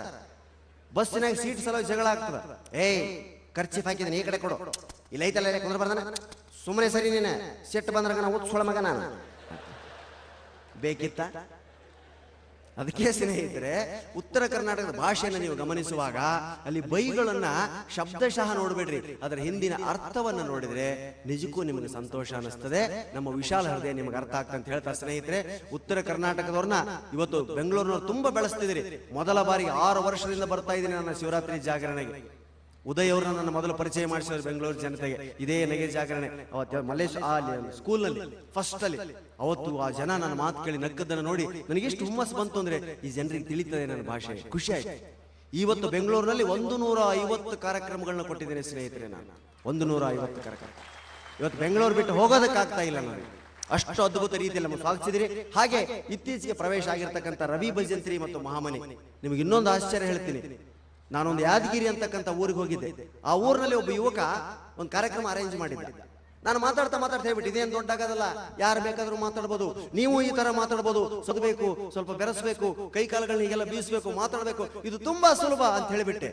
ಎಲ್ಲರೂ ಕೇಳಿ ಎದ್ದು ಹೋಗ್ತಾರೆ. ಆದ್ರೆ ಆ ಯುವಕ ಇದನ್ನ ಚಾಲೆಂಜ್ ಆಗಿ ತಗೊಂಡ. ನಾನು ಇವ್ರ ತರ ಆಗ್ಬೇಕು ಅಂತ ಪ್ರಯತ್ನ ಮಾಡಿ ಓದಿದ, ಹಾಸ್ಯವನ್ನು ಹುಡುಕಿದ, ಕಲೆಕ್ಟ್ ಮಾಡಿದ, ನನ್ನಂತೆ ಹೇಳೋದನ್ನ ಅಭ್ಯಾಸ ಮಾಡಿದ. ಕಡೆ ಎಲ್ಲಿಗೆ ಬಂತು ಪರಿಸ್ಥಿತಿ ಅಂದ್ರೆ, ಇವತ್ತು ನನ್ನ ಜೊತೆಗೆ ಬಂದು ವೇದಿಕೆ ಮೇಲೆ ಕೂತಿದ್ದ ಆತ್ನೇ ಬಸವರಾಜ್ ಮಹಾಮನಿ. ಇವತ್ತು ಹಾಸ್ಯ ತುಂಬಾ ವಿಪುಲವಾಗಿ ಬೆಳೆದಿದೆ. ಅಷ್ಟೇ ಹಾಸ್ಯ ಭಾಷಣಕಾರರು ಬೆಳಕಿಗೆ ಬರ್ತಾ ಇದ್ದಾರೆ. ತುಂಬ ಗಂಭೀರವಾದಂಥ ರಾಜಹಾಸ್ಯ ಕೂಡ ಇದೆ, ತುಂಬ ಲೈಟ್ ಆದಂಥ ಹಾಸ್ಯ ಕೂಡ ಇದೆ. ರಾಜಹಾಸ್ಯ ಅಂದರೆ ಯಾವುದಂದ್ರೆ, ಇತ್ತೀಚೆಗೆ SMS ನನಗೆ ಕಳಿಸ್ತಾ ಇದ್ದಾರೆ. ನನಗೆ ಭಾಳ ಸಂತೋಷ ಅನ್ನಿಸ್ತದೆ ನೋಡಿ. ಏನು ಅಂದರೆ, ಗಂಡ ಮಲಗಿದ್ನಂತೆ, ಹೆಂಡ್ತಿ ಅವನನ್ನು ತಿವಿದ್ಲು. ರಾತ್ರಿ 11 ಗಂಟೆ ಆಗಿದೆ. ರೀ ಏನು ಅಂದ. ನಮ್ಮ ಮದುವೆ ಮಾಡಿಸಿದ್ನಲ್ಲ ಭಟ್ಟ, ಅವ್ನು ತೀರ್ಕೊಂಡಂತೆ ನೋಡ್ಕೊಂಡ್ರೆ. ತಕ್ಷಣ ಗಂಡ ಹೇಳಿದೆ, ಮಾಡಿದ ಪಾಪ ಎಲ್ಲೋಗುತ್ತೆ ಕಣೆ. ಮತ್ತೆ ಮಲಗದ, ಮತ್ತೆ ತಿವಿದ್ಲು. ರೀ ಏನು ಇನ್ನೊಂದು ಪ್ರಶ್ನೆ ಏನು, ಗಂಡ ಹೆಂಡ್ತಿನ ಸ್ವರ್ಗದಲ್ಲಿ ಜೊತೆಯಾಗಿರೋದಕ್ಕೆ ಬಿಡೋದಿಲ್ವಂತೆ, ನಿಜವೇನ್ರಿ? ಗಂಡ ಹೇಳ್ದ, ಅದಕ್ಕೆ ಕಣೆ ಅದನ್ನು ಸ್ವರ್ಗ ಅನ್ನೋದು. ನೋಡ್ರಿ ಎಷ್ಟು ಅರ್ಥಪೂರ್ಣವಾದಂತಹ ಹಾಸ್ಯ ಇದು. ಇವತ್ತೊಬ್ಬ ವ್ಯಕ್ತಿ ಕಳಿಸಿದ್ದಾನೆ. ಒಬ್ಬ ವ್ಯಕ್ತಿ ಕನಸು ಬಿತ್ತಂತೆ, ಕನಸಲ್ಲಿ ಅವನು ಕೊಲ್ಲಲ್ಪಟ್ಟನಂತೆ, ಕೊಲೆ ಮಾಡಿಬಿಟ್ರು ಯಾರೋ. ತಕ್ಷಣ ಎದ್ದ ಅವನು, ಟೈಮ್ ನೋಡಿಕೊಂಡ್ರೆ ಬೆಳಗಿನ ಜಾವ 4 ಗಂಟೆ, 10:30 ಆಗೋದನ್ನೇ ಕಾಯ್ದ. ಬೆಳಗಿನ ಜಾವ 10:30 ಆದ ಮೇಲೆ ತಕ್ಷಣ ಬ್ಯಾಂಕಿಗೆ ಹೋಗಿ ತನ್ನ ಅಕೌಂಟನ್ನೆಲ್ಲ ಕ್ಲೋಸ್ ಮಾಡಿಬಿಟ್ಟ, ಎಲ್ಲ ಬ್ಯಾಂಕ್ಗಳಲ್ಲಿ ಅಕೌಂಟು. ಯಾಕೆಂದರೆ ಬ್ಯಾಂಕಿನವ್ರ ಸ್ಲೋಗನ್ ಇದೆ, we make your dreams true. ಅವರೇ ಕೊಲೆ ಮಾಡಿಸಿದ್ರೆ ನೋಡ್ರಿ ಎಷ್ಟು ಅರ್ಥಪೂರ್ಣವಾದಂಥ ಹಾಸ್ಯವನ್ನು ಇವತ್ತು ನಮ್ಮ ಕನ್ನಡದಲ್ಲಿ ಜನ ಮೊಬೈಲ್ಗಳ ಮುಖಾಂತರ ಬೆಳಕಿಗೆ ತರ್ತಾರೆ. ಮೊಬೈಲ್ ಎಂಬ ಸಂಸಾರದಲ್ಲಿ ಒಂದು SMS ಅಲ್ಲಿ ಬಂದದ್ದೆ, ಮೊಬೈಲ್ ಎಂಬ ಸಂಸಾರದಲ್ಲಿ ಗಂಡನೇ ಸಿಮ್ ಕಾರ್ಡ್, ಹೆಂಡತಿಯ ಕರೆನ್ಸಿ. ಮೊಬೈಲ್ ಎಂಬ ಸಂಸಾರದಲ್ಲಿ ಗಂಡನೇ ಸಿಮ್ ಕಾರ್ಡ್, ಹೆಂಡತಿಯ ಕರೆನ್ಸಿ, ಮಕ್ಕಳೇ ಕಾಲ್ಗಳು. ಗಂಡು ಮಕ್ಕಳಾದರೆ ಇನ್ಕಮಿಂಗ್, ಹೆಣ್ಣು ಮಕ್ಕಳಾದರೆ ಔಟ್ ಗೋಯಿಂಗ್. ಗಂಡು ಮಕ್ಕಳಾದರೆ ಇನ್ಕಮಿಂಗ್, ಹೆಣ್ಣು ಮಕ್ಕಳಾದರೆ ಔಟ್ ಗೋಯಿಂಗ್. ಮಕ್ಕಳೇ ಬೇಡವೆಂದರೆ ಮಿಸ್ಡ್ ಕಾಲ್ಗಳು.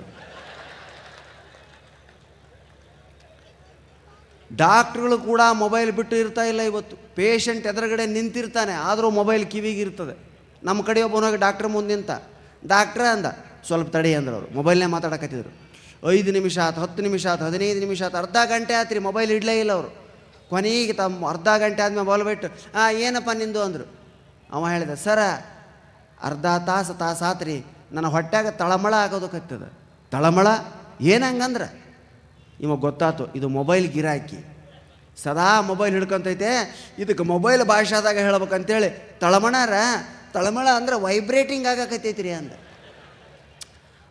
ಹಂಗನ್ನ ವೈಬ್ರೇಟಿಂಗ್ ಆಗಕತ್ತೈತೆ ಹೊಟ್ಯಾಗ. ಮತ್ತೇನು ಸಮಸ್ಯೆ? ಇನ್ಕಮಿಂಗ್ ಏನೋ ಚಲೋ ಐತಿ ಸರ, ಔಟ್ ಗೋಯಿಂಗ ಇಲ್ರಿ,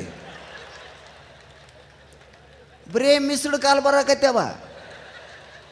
ಟಾಯ್ಲೆಟ್ನಾಗ ಹೋಗಿ ಕುಂತೆ ಅಂದ್ರೆ ಬಗೆ ರಿಂಗ್ ಟೋನ್ಸು. ಡಾಕ್ಟ್ರ್ ಗಾಬರಿ ಆಗಿಬಿಟ್ಟನ್ರಿ.